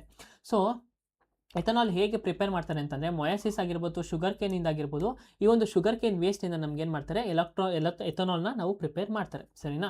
ಸೊ ಹೇಗಿರ್ಬೋದು, ಈ ಶುಗರ್ ಆಗಿರ್ಬೋದು, ಈಸ್ಟ್ ಆಗಿರ್ಬೋದು, ಇದರಿಂದ ನಮಗೆ ಎಥನಾಲ್ನ ಪ್ರಿಪೇರ್ ಮಾಡ್ತಾರೆ. ಸೊ ನಮಗೆ ಎಥನಾಲ್ ಫಾರ್ಮುಲಾ ಗೊತ್ತಿರಬೇಕು, ಎಥನಾಲ್ ಯೂಸರ್ಸ್ ಏನಕ್ಕೆ ಯೂಸ್ ಮಾಡ್ತಾರೆ ಅಂತ ನಮಗೆ ಗೊತ್ತಿರಬೇಕು. ಸರಿನಾ. ಸೊ ಫಾರ್ಮುಲಾ ಹೇಳಿದೆ, ಇದಕ್ಕೆ ಏನ್ರಲ್ಲಿ ಯೂಸ್ ಮಾಡ್ತಾನೆ ಅಂದರೆ ಹ್ಯಾಂಡ್ ಸ್ಯಾನಿಟೈಸರ್ಗಳಾಗಿರ್ಬೋದು, ಮೆಡಿಸನ್ಗಳಾಗಿರ್ಬೋದು, ಫ್ಯೂಲ್ ಆಗಿರ್ಬೋದು, ಬಯೋ ಎಥನಾಲ್ ಅಂತ ಬಯೋ ಫ್ಯೂನಲ್ ಅಂತ ಕರಿತೀವಿ, ಅಥವಾ ಲ್ಯಾಬೊರೇಟ್ರಿಲಿ ಸಾಲ್ವೆಂಟಾಗಿ ಯೂಸ್ ಮಾಡ್ತಾರೆ. ಓಕೆನಾ. ಮತ್ತು ಆಲ್ಕೋಹಾಲಿಕ್ ಬಿವರೇಜಸಲ್ಲೂ ಇದನ್ನು ಯೂಸ್ ಮಾಡಿರ್ತಾರೆ. ಸರಿನಾ. ಮತ್ತು ಇದನ್ನು ಹೇಗೆ ಪ್ರಿಪೇರ್ ಮಾಡ್ತಾರೆ ಅಂತಂದರೆ ಫರ್ಮೆಂಟೇಷನ್ ಅಂತ ಕರಿತೀವಿ, ಅಂದರೆ ಹುದುಗುವಿಕೆ ಅಂತ ಕರಿತೀವಿ. ಈಗ ದೋಸೆ ಏನಾಗುತ್ತೆ, ಫರ್ಮೆಂಟ್ ಆಗಲ್ವಾ, ಅದೇ ಥರನೇ ಈ ಒಂದು ಆಲ್ಕೋಹಾಲ್ನು ಕೂಡ ಪ್ರಿಪೇರ್ ಮಾಡ್ತಾರೆ. ಸೊ ಇದು ಫ್ಯೂಯಲ್ ಆಗಿರ್ಬೋದು, ಸ್ಯಾನಿಟೈಸರ್ ಆಗಿರ್ಬೋದು, ಮೆಡಿಸನ್ ಆಗಿ ಇದನ್ನು ಯೂಸ್ ಮಾಡ್ತಾರೆ. ಸರಿನಾ. ನಮಗೆ ಇಂಪಾರ್ಟೆಂಟ್ ಆಗಿ ಗೊತ್ತಿರಬೇಕು. RRB ನೋಡಿ ಇಷ್ಟು ನಾನು ಏನು ಕೊಟ್ಟಿದ್ದೀನಿ ಅಲ್ವಾ, ಇದ್ರ ಮೇಲೆ ಫುಲ್ಲು ನಿಮಗೆ ಕ್ವಶನ್ಸ್ ಕೊಟ್ಟಿದ್ದಾರೆ. ನೆಕ್ಸ್ಟ್ ಈಗ ಸೆಲ್ ಮೆಂಬ್ರೇನ್ ಬಗ್ಗೆ ಕೇಳಿದರೆ, ಸೆಲ್ ಮೆಂಬ್ರೇನ್ ನಾವೇಂತ ಕರಿತೀವಿ, ಸೆಲ್ಗೆ ಒಂದು ಬಾಡಿ ಪ್ರೊಟೆಕ್ಟೆಡ್ ಆಗಿ ಇರುತ್ತೆ. ಓಕೆನಾ. ಸೆಲ್ ಮೆಂಬ್ರೇನ್ ಅಥವಾ ಕೋಶಿ ಜುಲೆ ಎಂದರೇನು ಅಂತ ಕರಿತೀವಿ. ಸೊ ಈ ಸೆಲ್ ಮೆಂಬ್ರೇನ್ ನಾವು ಇನ್ನೊಂದು ಹೆಸರು ಕರಿತೀವಿ, ಇನ್ನೊಂದು ಪ್ಲಾಸ್ಮಾ ಮೆಂಬ್ರೇನ್ ಅಂತಲೂ ಕರಿತೀವಿ. ಓಕೆನಾ. ಇದು ಏನು ಮಾಡುತ್ತಪ್ಪ ಅಂತಂದರೆ, ಒಂದು ಸೆಲ್ಗೆ ಒಂದು ಪ್ರೊಟೆಕ್ಟ್ ಕೊಡುತ್ತೆ. ಈಗ ಹೆಂಗೆ ನಾವು ಒಂದು ಬಾಡಿಗೆ ನಮ್ಮ ಬಾಡಿಗೆ ಹೆಂಗೆ ನಾವು ಬಟ್ಟೆ ಹಾಕೊಂಡು ಪ್ರೊಟೆಕ್ಟ್ ಮಾಡ್ತಿದ್ದೀವೋ, ಅದೇ ಥರನೇ ಒಂದು ಬಾಡಿಗೆ ಅಂದರೆ ಒಂದು ಸೆಲ್ಗೆ ಅದು ಕೂಡ ಪ್ರೊಟೆಕ್ಟ್ ಮಾಡ್ತಿರುತ್ತೆ. ಪ್ಲಾಸ್ಮಾ ಮೆಂಬ್ರೇನ್ ಅಂತಲೂ ಕರಿತೀವಿ, ಅಥವಾ ಸೆಮಿ ಪರ್ಮಿಯಬಲ್ ಮೆಂಬ್ರೇನ್ ಅಂತಲೂ ಕರಿತೀವಿ. ಸೊ ಇದು ಏನರಿಂದ ಮಾಡಿರುತ್ತಪ್ಪ ಅಂತಂದರೆ ಫಾಸ್ಫೇಟ್ ಮತ್ತು ಲಿಪಿಡ್ಸಿಂದ ಕೂಡಿರುತ್ತೆ. ಸರಿನಾ. ಸೊ ಈಗ protective cover of the cell ಅಂತ ನಾವು ಕರಿತೀವಿ. ಇದೇನು ಮಾಡುತ್ತೆ, ಪ್ರೊಟೆಕ್ಟ್ ಮಾಡೋದಾಗಿರ್ಬೋದು, ಸ್ಟೇಬಲ್ ಮಾಡೋಗಿರ್ಬೋದು, ಮತ್ತು ಬೇರೆ ಒಂದು ಸಬ್ಸ್ಟೆನ್ಸಸ್ ಒಳಗೋಗೋದು, ಈಚೆ ಬರೋದು, ಅದನ್ನೆಲ್ಲ ಮಾಡೋಕ್ಕಿದು ಅಂದರೆ ಹೆಲ್ಪ್ ಮಾಡುತ್ತೆ. ಎಲ್ಲ ಸಬ್ಸ್ಟೆನ್ಸ್ ಒಳಗೆ ಹೇಳ್ಕೊಳ್ಳಲ್ಲ, ಕೆಲವೊಂದು ಸಬ್ಸ್ಟೆನ್ಸಸ್ ಮಾತ್ರ ಅದು ಹೇಳ್ಕೊಳ್ಳುತ್ತೆ. ಸರಿನಾ. So it is mainly composed of proteins ಆಗಿರ್ಬೋದು, ಫಾಸ್ಫೋಲಿಪಿಡ್ಸ್ ಅಂತ ಕರಿತೀವಿ, ಅಥವಾ ಫ್ಯಾಟ್ಸ್ ಅಂತ ಕರಿತೀವಿ. ಸರಿನಾ. ಪ್ರೋಟೀನ್ಸ್ ಅಥವಾ ಲಿಪಿಡ್ಸ್ ಅಂತ ನಾವು ಕರಿತೀವಿ. ಇಷ್ಟು ಬಗ್ಗೆ ನಮಗೆ ಗೊತ್ತಿರಬೇಕು. ಬೇಸಿಕ್ಕಾಗಿ ಸೆಲ್ ಬಗ್ಗೆ ನಮಗೆಲ್ಲ ಗೊತ್ತಿರಬೇಕು. ಸೈಟೋಪ್ಲಾಸಮ್ ಅಂದರೆ ಏನು, ಜೆಲಿ ಲೈಕ್ ಸ್ಟ್ರಕ್ಚರ್ ಇರುತ್ತೆ, ಸೈಟೋಸಿಲ್ ಅಂತ ಕರಿತೀವಿ ಅದನ್ನು. ಆಮೇಲೆ ನ್ಯೂಕ್ಲಿಯೋಪ್ಲಾಸಮ್ ಅಂದರೆ ಏನು, ಎಲ್ಲಿ ಇರುತ್ತೆ, ಎಂಡೋಪ್ಲಾಸ್ಮಿಕ್ ರೆಟಿಕ್ಯುಲಮ್ ಅಂದರೆ ಏನು. ನೋಡಿ, ಎಂಡೋಪ್ಲಾಸ್ಮಿಕ್ ರೆಟಿಕ್ಯುಲಮ್ ಬಗ್ಗೆ ಈ ವರ್ಷ ಕ್ವಶನ್ಸ್ ಕೇಳಿರಂದರೆ ಕೇಳಿ. ಓಕೆನಾ. ಎಂಡೋಪ್ಲಾಸ್ಮಿಕ್ ರೆಟಿಕ್ಯುಲಮ್ ಬಗ್ಗೆ ಕೇಳ್ತಾರೆ. ಅದಾದಮೇಲೆ ಲೈಸೋಸೋಮ್ಸು, ಗಾಲ್ಗಿ ಆಪರೇಟಿಸು, ಪ್ಲಾಸ್ಟಿಡ್ಸ್ ಎಲ್ಲಿ ಇರುತ್ತೆ, ಪ್ಲಾಸ್ಟಿಡ್ಸ್ ಬಗ್ಗೆ ಆಗಲೇ ಕ್ವಶನ್ಸ್ ಕೇಳಿದ್ದಾರೆ. ಸರಿನಾ. ಇದ್ರ ಬಗ್ಗೆ ಎಲ್ಲ ನಮಗೆ ತುಂಬ ಅರಿವಿರಬೇಕು. ಈಗ next, why sky is blue. Sky ಯಾಕಪ್ಪ ಬ್ಲೂ ಇರುತ್ತೆ, ಯಾಕೆಪ್ಪ ಅಂತಂದರೆ due to the scattering of light ಅಂತ ಕರಿತೀವಿ. ಸೊ ಯಾಕೆ ಬ್ಲೂ ಕಲರ್ ಅಂತಂದರೆ, ಬ್ಲೂ ಕಲರ್ ಏನಿರುತ್ತೆ, ಕಡಿಮೆ ಪ್ರಮಾಣ ಅಂದರೆ ಶಾರ್ಟರ್ ವೇವ್ ಲೆಂತ್ ಇರುತ್ತೆ. ಏನಿರುತ್ತೆ, ಶಾರ್ಟರ್ ವೇವ್ ಲೆಂತ್ ಇರುತ್ತೆ, ಅದಕ್ಕೆ ಜಾಸ್ತಿ ಸ್ಕ್ಯಾಟರ್ ಆಗುತ್ತೆ. ಯಾವುದಕ್ಕೆ ಜಾಸ್ತಿ ವೇವ್ ಲೆಂತ್ ಇರುತ್ತೋ ಅದೇನಾಗುತ್ತೆ, ಸ್ಕ್ಯಾಟರ್ ಕಡಿಮೆ ಆಗುತ್ತೆ. ಇವಾಗ ನಾವು ನೋಡ್ಬೋದು, ರೆಡ್ ಕಲರ್ ಇರುತ್ತೆ, ಸೂರ್ಯ ಸನ್ಸೆಟ್ ಆಗಬೇಕಾದ್ರೆ ರೆಡ್ ಕಲರ್ ಇರುತ್ತೆ. ಯಾಕಪ್ಪ ಅಂತಂದರೆ ಲಾಂಗರ್ ವೇವ್ ಲೆಂತ್ ಇರುತ್ತೆ, ಯಾವುದಕ್ಕೆ, ರೆಡ್ಗೆ, ಯಾವಾಗ ಸ್ಕ್ಯಾಟರ್ ಜಾಸ್ತಿ ಆಗುತ್ತೆ. ಸರಿನಾ. ಸೊ ಈ ಒಂದು ಇದು ನೀವು ಏನು ಜಸ್ಟ್ ನೆನ್ಪಿಟ್ಕೊಳ್ಳಿ, ಎಲ್ಲ ಎಕ್ಸಾಮಲ್ಲೂ ಯಾಕೆ ಸ್ಕೈ ಬ್ಲೂ ಕಲರ್ ಇರುತ್ತೆ ಅಂತ ಕೇಳ್ತಾರೆ. ಯಾಕಪ್ಪ ಅಂತಂದರೆ due to the scattering of light ಅಂತ ಅನ್ನಿ. ಯಾಕಂದರೆ due to the scattering of light, ಮತ್ತು ಬ್ಲೂಗೆ ಏನಿರುತ್ತೆ, ಕಡಿಮೆ ಪ್ರಮಾಣದ ವೇವ್ ಲೆಂತ್ ಇರುತ್ತೆ. ಸೊ ಈ ಒಂದು ಪ್ರಾಸೆಸ್ ಎಕ್ಸ್ಪ್ಲೇನ್ ಮಾಡೋಕ್ಕಂದರೆ ತುಂಬ ಒಂಥರ ಎಕ್ಸ್ಪ್ಲೇನ್ ಚೆನ್ನಾಗಿ ಮಾಡ್ಬೋದು, ಮತ್ತು ಟೈಮ್ ಕೂಡ ಜಾಸ್ತಿ ಇರುತ್ತೆ. ಸರಿನಾ. ಸೊ ಟೈಮ್ ಶಾರ್ಟೇಜ್ ಇರೋದ್ರಿಂದ ಜಸ್ಟ್ ಹಿಂಗೆ ನೆನ್ಪಿಟ್ಕೊಳ್ಳಿ, ಯಾವಾಗ ಈ ಒಂದು ಸನ್ಲೈಟು ನೀರೊಳಗಡೆ ಅಥವಾ ವಾಟರ್ ಮಾಲಿಕ್ಯೂಲ್ಸ್ ಒಳಗಡೆ ಹೋಗುತ್ತೋ, ಒಂದು ಮೀಡಿಯಮ್ಗೆ ಹೋದಾಗ ರಿಫ್ರಾಕ್ಟ್ ಆಗುತ್ತಲ್ವ, ರಿಫ್ರಾಕ್ಟ್ ಆದಾಗ ಏನಾಗುತ್ತೆ, ಲೈಟ್ ಬೆಂಡ್ ಆಗುತ್ತೆ. ಈ ಲೈಟ್ ಬೆಂಡ್ ಆದಾಗ ಏನಾಗುತ್ತೆ, 7 ಥರದ ಕಲರ್ಸ್ ಫಾರ್ಮ್ ಆಗುತ್ತೆ. ಓಕೆನಾ, 7 ಥರದ ಕಲರ್ ಫಾರ್ಮ್ ಆಗುತ್ತೆ. Violet, indigo, blue, green, yellow, orange, red ಅಂತ ಕರಿತೀವಿ. ಸೊ ಇಲ್ಲಿ ಏನಾಗುತ್ತೆ, ರೆಡ್ಗೆ ಜಾಸ್ತಿ ವೇವ್ ಲೆಂತ್ ಇರುತ್ತೆ, ಅದಕ್ಕೆ ಅದು ಮೋಸ್ಟ್ ಆಗಿ ಸ್ಕ್ಯಾಟರ್ ಆಗಲ್ಲ. ಬಟ್ ಬ್ಲೂಗೆ ಕಡಿಮೆ ವೇವ್ ಲೆಂತ್ ಇರುತ್ತೆ, ಬ್ಲೂ ಮತ್ತು ವೈಲೆಟ್ಗೆ ಅದೇನಾಗುತ್ತೆ, ಈ 3 ಕಲರ್ ಮಿಕ್ಸ್ ಆಗಿ ಬ್ಲೂ ಆಗಿ ನಮಗೆ ಕಾಣಿಸುತ್ತೆ. ಸರಿನಾ. So blue has the shortest wave length among strong visible colours, so it is scattered much more. ಓಕೆನಾ. ಸೊ ಅದಕ್ಕಾಗಿ ನೀಲಿ ಬಣ್ಣದ ಆಕಾಶ ನಮಗೆ ಕಾಣುತ್ತೆ. ಆಯಿತಾ. ನಾನೇನು ಪಾಯಿಂಟ್ಸ್ ಹೇಳಿದ್ದೀನಿ ಅದನ್ನು ಮಾತ್ರ ನೆನ್ಪಿಟ್ಕೊಳ್ಳಿ, ಅದನ್ನು ಮಾತ್ರ ನಿಮಗೆ ಎಕ್ಸಾಮಲ್ಲಿ ಕೇಳೋದು. ಬ್ಲೂಗೆ ಕಡಿಮೆ ವೇವ್ ಲೆಂತ್ ಇರುತ್ತೆ, ಬ್ಲೂಗೆ ಜಾಸ್ತಿ ವೇವ್ ಲೆಂತ್ ಇರುತ್ತೆ, ರೆಡ್ಗೆ ಜಾಸ್ತಿ ವೇವ್ ಲೆಂತ್ ಇರುತ್ತೆ, ಬ್ಲೂಗೆ ಕಡಿಮೆ ವೇವ್ ಲೆಂತು ಇರುತ್ತೆ. ಓಕೆನಾ. So next human voice bags ಅಂತ ಕರೀತಾರೆ, ಮಾನವನ ಧ್ವನಿ ಪೆಟ್ಟಿಗೆ. ಈ ಮಾನವನ ಧ್ವನಿ ಪೆಟ್ಟಿಗೆನ ಏನಂತ ಕರಿತೀವಿ ಅಂದರೆ ಲಾರ್ನಾಕ್ಸ್ ಅಂತ ಕರಿತೀವಿ. ನಮಗೆ ಡೈರೆಕ್ಟಾಗಿ ಇದ್ರ ಮೇಲೆ ಕ್ವಶನ್ಸ್ ಕೇಳಿದ್ದಾರೆ. ಸೊ ಹ್ಯೂಮನ್ ವಾಯ್ಸ್ ಬಾಕ್ಸ್ನ ಏನಂತ ಕರಿತೀವಪ್ಪ, ಲಾರ್ನಾಕ್ಸ್ ಅಂತ ಕರಿತೀವಿ. ಇದು ಎಲ್ಲಿ ಫೌಂಡ್ ಆಗಿರುತ್ತೆ ಅಂದರೆ, ಇದು ಫುಟ್ ಪೈಪ್ ಅಥವಾ ಈಸೋಫಿಗಸ್ ಅಂತ ಕರಿತೀವಿ, ಅದ್ರ ಮೇಲ್ಭಾಗದಲ್ಲಿ ಇದು ಫೌಂಡ್ ಆಗಿರುತ್ತೆ. ಓಕೆನಾ. ಇದರಿಂದ ನಾವು ನಮ್ಮ ವಾಯ್ಸ್ನ ಅಲ್ಲಿಂದಲೇ ನಮಗೆ ಬರೋದು. ಮ್ಯಾಗ್ನಿಫಿಕೇಶನ್ ಆಫ್ ಲೆನ್ಸ್, ಮೊಸರದ ವರ್ಧನೆ. ಸೊ ಈಗ ಮ್ಯಾಗ್ನಿಫಿಕೇಶನ್ ಅಂತ ಏನು, ಮ್ಯಾಗ್ನಿಫಿಕೇಶನ್ ಅಂತಂದರೆ it tells us how large or small the object is compared to the image is as compared to the object. So ಈಗ ಒಂದು ಗೊಂಬೆ ಇರುತ್ತೆ ಮತ್ತು ಒಂದು ಇಮೇಜ್ ಫಾರ್ಮ್ ಆಗಿರುತ್ತೆ ಲೆನ್ಸಿಂದ. ಓಕೆನಾ. ಈ ಮ್ಯಾಗ್ನಿಫಿಕೇಶನ್ ಲೆನ್ಸ್ ಹೇಳುತ್ತೆ ಅಂತಂದರೆ, ಈ ಒಂದು ಆಬ್ಜೆಕ್ಟು ಈ ಒಂದು ಇಮೇಜ್ಗಿಂತ ಎಷ್ಟು ದೊಡ್ಡದಾಗಿದೆ ಅಥವಾ ಎಷ್ಟು ಚಿಕ್ಕದಾಗಿದೆ ಅದನ್ನು ಇದು ಹೇಳುತ್ತೆ. ಓಕೆನಾ. ಸೊ ಈ ಒಂದು ಎಲ್ಲ ಕಾನ್ಸೆಪ್ಟ್ನು ನಾನು ಕೂಡ ಎಕ್ಸ್ಪ್ಲೇನ್ ಮಾಡಿದ್ದೀನಿ. ದಯವಿಟ್ಟು ಆ ಒಂದು ಲೆಕ್ಚರ್ನ ನೋಡಿ, ಖಂಡಿತ ನಿಮಗೆ ಉಪಯೋಗ ಆಗೇ ಆಗುತ್ತೆ. ಸರಿನಾ. ಸೊ ಈಗ ಮ್ಯಾಗ್ನಿಫಿಕೇಶನ್ ಏನು ಹೇಳಿದ್ರೆ ಅದ್ರ ರೂಲ್ಸ್ ಏನಂತಂದರೆ, ಈಗ ಮ್ಯಾಗ್ನಿಫಿಕೇಶನ್ ಈಸ್ ಮೋರ್ ದೆನ್ ಏನಾದ್ರು 1 ಇದ್ದರೆ, ಮ್ಯಾಗ್ನಿಫಿಕೇಶನ್ಗಿಂತ 1 ಏನಾದ್ರು ಜಾಸ್ತಿ ಇದ್ದರೆ ಇಮೇಜ್ ಏನಾಗಿರುತ್ತೆ, ದೊಡ್ಡದಾಗಿರುತ್ತೆ ಅಥವಾ ಲಾರ್ಜ್ ಆಗಿರುತ್ತೆ ಅಂತ ಅರ್ಥ. ಇನ್ ಕೇಸ್ ಏನಾದರೂ ಮ್ಯಾಗ್ನಿಫಿಕೇಶನ್ ಇಸ್ ಲೆಸ್ ದ್ಯಾನ್ 1 ಅಂತ ಅಂದರೆ ಇಮೇಜ್ ಏನಿರುತ್ತೆ, ಚಿಕ್ಕದಾಗಿರುತ್ತೆ ಅಂತ. ಇನ್ಕೇನು ಮ್ಯಾಗ್ನಿಫಿಕೇಶನ್ ಸೇಮ್ ಆಗಿದ್ದರೆ ಇಮೇಜ್ ಏನಿರುತ್ತೆ, ಒಂದೇ ಸಮ ಅಥವಾ ಸೇಮ್ ಸೈಜಲ್ಲಿ ಇರುತ್ತೆ ಅಂತ ಅರ್ಥ. ಓಕೆನಾ. ಸೊ ಈ 3 ಫಾರ್ಮಲ್ ನೆನ್ಪಿಟ್ಕೊಬಿಟ್ರೆ ನೀವು ಆರಾಮಾಗಿ ಮಾಡ್ಬೋದು. ಸೊ ಈಗ ಮ್ಯಾಗ್ನಿಫಿಕೇಶನ್ಗೆ ಫಾರ್ಮಲ್ ಹೇಳೋದಾದರೆ m = v/u ಅಂತ ಕರಿತೀವಿ. m = v/v ಅಂತಂದರೆ ಇಮೇಜ್ನ ಡಿಸ್ಟೆನ್ಸು, ಯು ಅಂತಂದರೆ ಆಬ್ಜೆಕ್ಟ್ನ ಡಿಸ್ಟೆನ್ಸು. ಇನ್ ಕೇಸ್ ಏನಾದ್ರು ನಮಗೆ ನ್ಯೂಮರಿಕಲ್ಸಲ್ಲಿ ಕೊಟ್ಟರೆ ಇದನ್ನು ಯೂಸ್ ಮಾಡಿ, ಇಲ್ಲ ಅಂತಂದರೆ ನಾರ್ಮಲಾಗಿ ನಾನು ಏನು ಹೇಳ್ಕೊಟ್ಟಿದ್ದೀನೋ ಅದ್ರ ಮೇಲೆ ನಿಮಗೆ ಕ್ವಶನ್ಸ್ ಕೇಳ್ತಾರೆ. ಸರಿನಾ. ಈಗ ನೆಕ್ಸ್ಟ್ ಇನ್ನೊಂದು ಯಾವುದಕ್ಕೆ ಬಗ್ಗೆ, ಟೈಪ್ಸ್ ಆಫ್ ಪ್ಲಾಂಟ್ ಟಿಶ್ಯೂ. ಈಗ ಪ್ಲಾಂಟ್ ಟಿಶ್ಯೂ ಅಲ್ಲಿ ನಾವು 2 ಥರ ನೋಡ್ತೀವಿ, ಒಂದು ಮೆರಿಸ್ಟೆಮ್ಯಾಟಿಕ್ ಟಿಶ್ಯೂ ಅಂತ ನೋಡ್ತೀವಿ, ಒಂದು ಪರ್ಮನೆಂಟ್ ಟಿಶ್ಯೂ ಅಂತ ನೋಡ್ತೀವಿ. ಇನ್ನೊಂದು 3ನೇದು ಒಂದು ಟೈಪ್ ಬರುತ್ತೆ, ಅದನ್ನು ಕಾಂಪ್ಲೆಕ್ಸ್ ಟಿಶ್ಯೂ ಅಂತ ಕರಿತೀವಿ. ಈಗ ಮೆರಿಸ್ಟೆಮ್ಯಾಟಿಕ್ ಟಿಶ್ಯೂ ಅಂದ್ರೇನು, ಈ ಒಂದು ಟಿಶ್ಯೂ ಅಲ್ಲಿ ಸೆಲ್ಸ್ ಏನಾಗ್ತಿರುತ್ತೆ, ಡಿವೈಡ್ ಆಗ್ತಾ ಇರುತ್ತೆ. ಕಂಟಿನ್ಯೂಸ್ ಆಗಿ ಏನಾಗ್ತಿರುತ್ತೆ, ಸೆಲ್ಸು ಜೀವಕೋಶಗಳು ಡಿವೈಡ್ ಆಗ್ತಾ ಇರುತ್ತೆ. ಸರಿನಾ. ಸೊ ಆ ಥರ ಒಂದು ಟಿಶ್ಯೂನ ಏನಂತ ಕರಿತೀವಿ ಅಂದರೆ ಮೆರಿಸ್ಟೆಮ್ಯಾಟಿಕ್ ಟಿಶ್ಯೂ ಅಥವಾ ವಿಭಜಕ ಕಣಜ ಅಂತ ಕರಿತೀವಿ. ಸೊ ಈ ಒಂದು ವಿಭಜಕ ಕಣದಲ್ಲಿ ವಿಧವಾದ ಟಿಶ್ಯೂಸ್ ನಂಗೆ ಇದೆ. ಒಂದು ಅಪಿಕಲ್ ಟಿಶ್ಯೂ, ಇಂಟರ್ಕ್ಯಾಲರ್ ಟಿಶ್ಯೂ ಮತ್ತು ಲ್ಯಾಟರಲ್ ಟಿಶ್ಯೂ. ನೋಡಿ, ಮೊದಲನೇ ಶಿಫ್ಟಲ್ಲಿ ಮೆರಿಸ್ಟೆಮ್ಯಾಟಿಕ್ ಟಿಶ್ಯೂ ಬಗ್ಗೆ ಕೇಳಿದ್ರು, 2ನೇ ಶಿಫ್ಟಲ್ಲಿ ಎಂಟ್ರ ಬಗ್ಗೆ ಕೇಳಿದ್ದಾರೆ, ಇಂಟರ್ಕ್ಯಾಲರ್ ಟಿಶ್ಯೂ ಬಗ್ಗೆ ಕೇಳಿದ್ದಾರೆ. ಓಕೆನಾ. ಸೊ ಇಂಟರ್ಕ್ಯಾಲರ್ ಟಿಶ್ಯೂ ಏನು ಮಾಡುತ್ತೆ ಅಂತಂದರೆ, ಈ increase the length between the notes. Increase the notes ಅಂದರೆ ಏನು, ಇವಾಗ ಇದೊಂದು ಸ್ಟೆಮ್ ಅಂದ್ಕೊಳ್ಳಿ, ಅದ್ರ ಮಧ್ಯ ಒಂದು ಈ ಥರ ಮಾರ್ಕ್ ಇರುತ್ತಲ್ಲ, ಅದನ್ನು ನಾವು ನೋಟ್ಸ್ ಅಂತ ಕರಿತೀವಿ. ಸೊ ಅಲ್ಲಿ ಯಾವ ಟಿಶ್ಯೂ ಇರುತ್ತಪ್ಪ ಅಂದರೆ ಇಂಟರ್ಕ್ಯಾಲರ್ ಟಿಶ್ಯೂಸ್ ಇರುತ್ತೆ. ಏನು ಹೆಲ್ಪ್ ಮಾಡುತ್ತಪ್ಪ ಅಂದರೆ ಈ ನೋಟ್ಸ್ನ ಡೆವಲಪ್ಮೆಂಟ್ಗೆ ಹೆಲ್ಪ್ ಮಾಡುತ್ತೆ. ಈ ಅಪಿಕಲ್ ಟಿಶ್ಯೂ ಏನು ಮಾಡುತ್ತೆ, ನಮ್ಮ ಒಂದು ಪ್ಲ್ಯಾಂಟ್ನ ಹೈಟು ಮತ್ತು ಒಂದು ಸ್ಟೆಮ್ನ ಸ್ಟ್ರೆಂತ್ ಕೊಡೋಕ್ಕೆ ಇಂಕ್ರೀಸ್ ಮಾಡುತ್ತೆ. ಸೊ ಈ ಥಿಕ್ನೆಸ್ನ ಇಂಕ್ರೀಸ್ ಮಾಡೋದು ಯಾವುದಪ್ಪ ಅಂದರೆ ಲ್ಯಾಟರಲ್ ಮೆರಿಸ್ಟೆಮ್ಯಾಟಿಕ್ ಟಿಶ್ಯೂ ಅಂತ ಕರಿತೀವಿ. ಓಕೆನಾ. ಸೊ ನಮಗೆ ಮೆರಿಸ್ಟೆಮ್ಯಾಟಿಕ್ ಟಿಶ್ಯೂ ಮೇಲೆ ಕ್ವಶನ್ಸ್ ಕೇಳಿದ್ದಾರೆ. ನೆಕ್ಸ್ಟ್ ನಮಗೆ ಇದ್ರ ಮೇಲೆ ಕೇಳಲ್ಲ, ಇದ್ರ ಮೇಲೆ ಆಗೋಯ್ತಲ್ವಾ. ನೆಕ್ಸ್ಟ್ ಪರ್ಮನೆಂಟ್ ಟಿಶ್ಯೂ ಅಥವಾ ಜೈಲಮ್ ಫ್ಲೋಯಮ್ ಮೇಲೆ ಕೇಳ್ತಾರೆ. ಆಗಲೇ ಜೈಲಮ್ ಮೇಲೂ 3ನೇ ಶಿಫ್ಟಲ್ಲಿ ಕೇಳ್ಬಿಟ್ಟಿದ್ದಾರೆ. ಸರಿನಾ. ಸೊ ಈಗ ನೆಕ್ಸ್ಟ್ ಪರ್ಮನೆಂಟ್ ಟಿಶ್ಯೂ ಅಂದರೆ ಏನು, ಪರ್ಮನೆಂಟ್ ಟಿಶ್ಯೂ ಅಂದರೆ ಜೀವಕೋಶಗಳು ಡಿವೈಡ್ ಆಗಲ್ಲ. ಓಕೆನಾ. ಅದು ಯಾವುದೇ ಥರ ಡಿವೈಡ್ ಆಗಲ್ಲ, ಬಟ್ ಮೆರಿಸ್ಟೆಮ್ಯಾಟಿಕ್ ಟಿಶ್ಯೂಲಿನೂ ಡಿವೈಡ್ ಆಗುತ್ತೆ. ಈ ಪರ್ಮನೆಂಟ್ ಟಿಶ್ಯೂಲಿ 3 ಥರ ನೋಡ್ತೀವಿ, ಒಂದು ಪ್ಯಾರೆನ್ಕೈಮಾ, ಕೋಲನ್ಕೈಮ್, ಸ್ಕ್ಲೆರೆನ್ಕೈಮಾ. 2ನೇ ಶಿಫ್ಟಲ್ಲಿ ಪ್ಯಾರೆನ್ಕೈಮಾ, ಕೋಲನ್ಕೈಮಾ ಬಗ್ಗೆ ನಮಗೆ ಕ್ವಶನ್ಸ್ ಕೇಳಿದ್ದಾರೆ. ಪ್ಯಾರೆನ್ಕೈಮಾ ಅಂತಂದರೆ ಏನು ಮಾಡುತ್ತಪ್ಪ ಅಂತಂದರೆ ಫುಡ್ನ ಸ್ಟೋರ್ ಮಾಡುತ್ತೆ. ಕೋಲನ್ಕೈಮ್ ಏನು ಮಾಡುತ್ತೆ, ಒಂದು ಪ್ಲಾಂಟ್ಗೆ ಫ್ಲೆಕ್ಸಿಬಿಲಿಟಿ ಕೊಡುತ್ತೆ. ಸ್ಕ್ಲೆರೆನ್ಕೈಮ್ ಏನು ಮಾಡುತ್ತೆ, ಒಂದು ಪ್ಲಾಂಟ್ಗೆ ಶಕ್ತಿನ ಕೊಡೋಕ್ಕೆ ಟ್ರೈ ಮಾಡುತ್ತೆ. ಓಕೆನಾ. ಸೊ ನಮಗೆ 3 ಮೇಲೆ ಕ್ವಶನ್ಸ್ ಆಗಲೇ ಕೇಳಿದ್ದಾರೆ. ಮತ್ತು ಈ ಪ್ಯಾರೆನ್ಕೈಮಾ ಸ್ಟೋರ್ ಫುಡ್ಡು ಕೊಡುತ್ತೆ ಮತ್ತು ಸ್ಟ್ರೆಂತು ಕೂಡ ಕೊಡುತ್ತೆ. ನಮಗೆ ನೆನಪಿರಬೇಕು, ಸ್ಟೋರ್ ಫುಡ್ ಅಂತ ಏನೇ ಬಂದರೂ ಪ್ಯಾರೆನ್ಕೈಮಾ, ಸ್ಟ್ರೆಂತ್ ಏನಂತ ಬಂದರೆ ಏನಾದರೂ ಸ್ಕ್ಲೆರೆನ್ಕೈಮಾ ಅಂತ ನಮಗೆ ಗೊತ್ತಿರಬೇಕು. ಓಕೆನಾ. ಸೊ ನೋಡಿ ಹೆಂಗೆ ನೆನ್ಪಿಟ್ಕೊಳ್ಳಿ ಅಂದರೆ, ಪ್ಯಾರನ್ ಅಂತಂದರೆ ಪೇರೆಂಟ್ಸ್ ಅಂತ ಬರ್ತಾರಾ, ಪೇರೆಂಟ್ ಅಂತ ಬರ್ತಾರೆ. ಅವ್ರು ಏನು ಮಾಡ್ತಾರೆ, ಯಾವಾಗಲೂ ನಮಗೆ ಊಟ ಹಾಕ್ತಾರೆ. ಪೇರೆಂಟ್ಸಿಗೆ ನಮಗೆ ಅಲ್ಲಿ ಕೊನೆ ತನಕ ಯಾವಾಗಲೂ ನೋಡ್ಕೊಂಡು ನಮ್ಮನ್ನ ಸಾಕೋದು. ಸೊ ಅವ್ರನ್ನ ಪ್ಯಾರೆನ್ಕೈಮ್ ಅಂತ ನೆನ್ಪಿಟ್ಕೊಳ್ಳಿ. ಈ ಸ್ಕ್ಲೆರೆನ್ಕೈಮ್ ಅಂದರೆ ಏನು, ಸ್ಕ್ಲೆರನ್ ಅಂತ ಅಂದರೆ ಏನಪ್ಪ ಅಂತಂದರೆ ಗಿವ್ ಸ್ಟ್ರೆಂತ್. ಓಕೆನಾ. ಎಸ್ ಅಂತ ಬಂದಿರಂತ ಅದು ಸ್ಟ್ರೆಂತ್ ಕೊಡುತ್ತೆ. ಕೋಲನ್ ಅಂತಂದರೆ ಸಿ ಅಂತಂದರೆ ನಾವು ಹೆಂಗೆ ಬೇಕಾದ್ರೂ ಒಂದು ಕ್ಯಾಚ್ ಹಿಡಿಬೋದು ಅಥವಾ ಒಂದು ಕೂಲಾಗಿರ್ಬೋದು ಅಂತ. ಕೂಲಾಗಿ ಅಂತಂದರೆ ಫ್ಲೆಕ್ಸಿಬಲ್ ಆಗಿರ್ಬೋದಲ್ಲ, ಆ ಥರ ನೀವು ನೆನ್ಪಿಟ್ಕೊಳ್ಳಿ. ಸೊ ಈ ಥರ ಒಂದು ಟೆಕ್ನಿಕ್ ಆಗಿ ನಾವು ನೆನ್ಪಿಟ್ಕೋಬೇಕು. ನಾವಿಲ್ಲಿ ಸೈನ್ಸಲ್ಲಿ ಮಾಸ್ಟರ್ ಆಗೋಂಥದ್ದು ಏನಿಲ್ಲ, ನಮಗೆ ಸೈನ್ಸು ಗೊತ್ತಿರಬೇಕಷ್ಟೇ. ನಾವಿತ್ತು ಸೈನ್ಸೆಲ್ಲ ಓದ್ಬಿಟ್ಟು ಎಮ್ ಬಿ ಬಿ ಎಸ್ ಮಾಡಿ ಡಾಕ್ಟರ್ ಆಗಬೇಕೇನಿಲ್ಲ. ನಮಗೇನು ಬೇಕು, ಎಕ್ಸಾಮ್ ಪಾಸ್ ಆಗೋಕ್ಕೆ ಎಷ್ಟು ಬೇಕೋ ಅಷ್ಟು ಓದ್ಕೋಬೇಕು. ಈಗ ನೆಕ್ಸ್ಟು ಕಾಂಪ್ಲೆಕ್ಸ್ ಪರ್ಮನೆಂಟ್ ಟಿಶ್ಯೂ ಅಂತ ನೋಡ್ತೀವಿ. ಈ ಕಾಂಪ್ಲೆಕ್ಸ್ ಪರ್ಮನೆಂಟ್ ಟಿಶ್ಯೂಲಿ 2 ಥರ ಇರುತ್ತೆ, ಒಂದು ಝೈಲಮ್ ಮತ್ತು ಫ್ಲೋಯಮ್. ನಾಳೆ ಝೈಲಮ್ ಮತ್ತು ಫ್ಲೋಯಮಲ್ಲಿ ಎರಡರೊಳಗೆ ಯಾವ್ದಾದ್ರು ಒಂದು ಕ್ವಶನ್ಸ್ ಕೇಳಿಲ್ಲ ಅಂದರೆ ಕೇಳಿ. ಈ ಝೈಲಮ್ ಅಂದರೆ ಏನು? ಈ ಝೈಲಮ್ ಅಂದರೆ ಒಂದು ಪ್ಲ್ಯಾಂಟಲ್ಲಿ ವಾಟರ್ನ ಏನಾದ್ರು ಕ್ಯಾರಿ ಮಾಡಿದ್ರೆ, ವಾಟರ್ ಮತ್ತು ಮಿನರಲ್ನ ಕ್ಯಾರಿ ಮಾಡೋ ಒಂದು ಟಿಶ್ಯೂ ಯಾವುದಪ್ಪ ಅಂದರೆ ಅದು ಝೈಲಮ್ ಅಂತ ಕರಿತೀವಿ. ಫ್ಲೋಯಮ್ ಅಂತಂದರೆ ಈ ಫ್ಲೋಯಮ್ ಏನು ಮಾಡುತ್ತೆ, ಆಹಾರನ ಸಾಕಣೆ ಮಾಡುತ್ತೆ. ಓಕೆನಾ? ಎಲ್ಲಿಂದ ಸಾಕಣೆ ಮಾಡುತ್ತೆ? ಇದು ಫುಡ್ನ ಲೀವ್ಸಿಂದ ತೊಗೊಬಿಡುತ್ತೆ, ಎಲೆಗಳಿಂದ ರೂಟ್ಸ್ಗೆ ಮತ್ತು other parts of the body of the ಸ್ಟೆಮ್ಗೆ, ಒಂದು ಪ್ಲ್ಯಾಂಟ್ಗೆ ಇದು ಟ್ರಾವೆಲ್ ಮಾಡಿದ್ರೆ, ಝೈಲಮ್ ಏನು ಮಾಡುತ್ತೆ ಅಂತಂದರೆ ರೂಟ್ಸಿಂದ ಅಪ್ಪರ್ ಪಾರ್ಟ್ ಆಫ್ ದ ಪ್ಲ್ಯಾಂಟ್ಗೆ ಇದು ಟ್ರಾವೆಲ್ ಮಾಡುತ್ತೆ.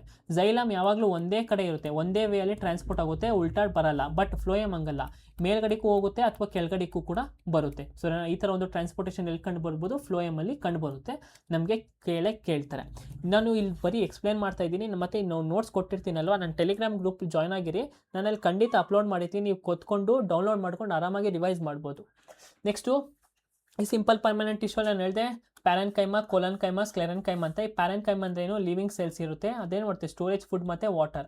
ಈ ಒಂದು ಯಾವುದ್ರೊಳಗೆ ಫೋಟೋಸಿಂಥಸಿಸ್ ನಡೆಯುತ್ತಪ್ಪ ಅಂತಂದರೆ ಅದು ಪ್ಯಾರೆನ್ಕೈಮಾ ಅಂತ ಕರಿತೀವಿ. ಏನಂತ ಕರಿತೀವಿ? ಪ್ಯಾರೆನ್ಕೈಮಾ ಅಂತ ಕರಿತೀವಿ. ನಾನು ಹೇಳಿದೆ ಸ್ಟೋರೇಜ್ ಆಫ್ ಫುಡ್ ಮಾಡಿದಾಗೆ ನಾವು ಫುಡ್ ಪ್ರಿಪೇರ್ ಮಾಡೋದು ಸ್ಟೋರ್ ಮಾಡುತ್ತೆ. ಈ ಕೊಲನ್ಕೈಮಾ ಕೂಲ್ ಆಗಿದ್ರೆ ಫ್ಲೆಕ್ಸಿಬಿಲಿಟಿ. ಸ್ಕ್ಲೆರೆನ್ಕೈಮಾ ಅಂದರೆ ಅಂದರೆ ಸ್ಟ್ರೆಂತ್ ಕೊಡುತ್ತೆ.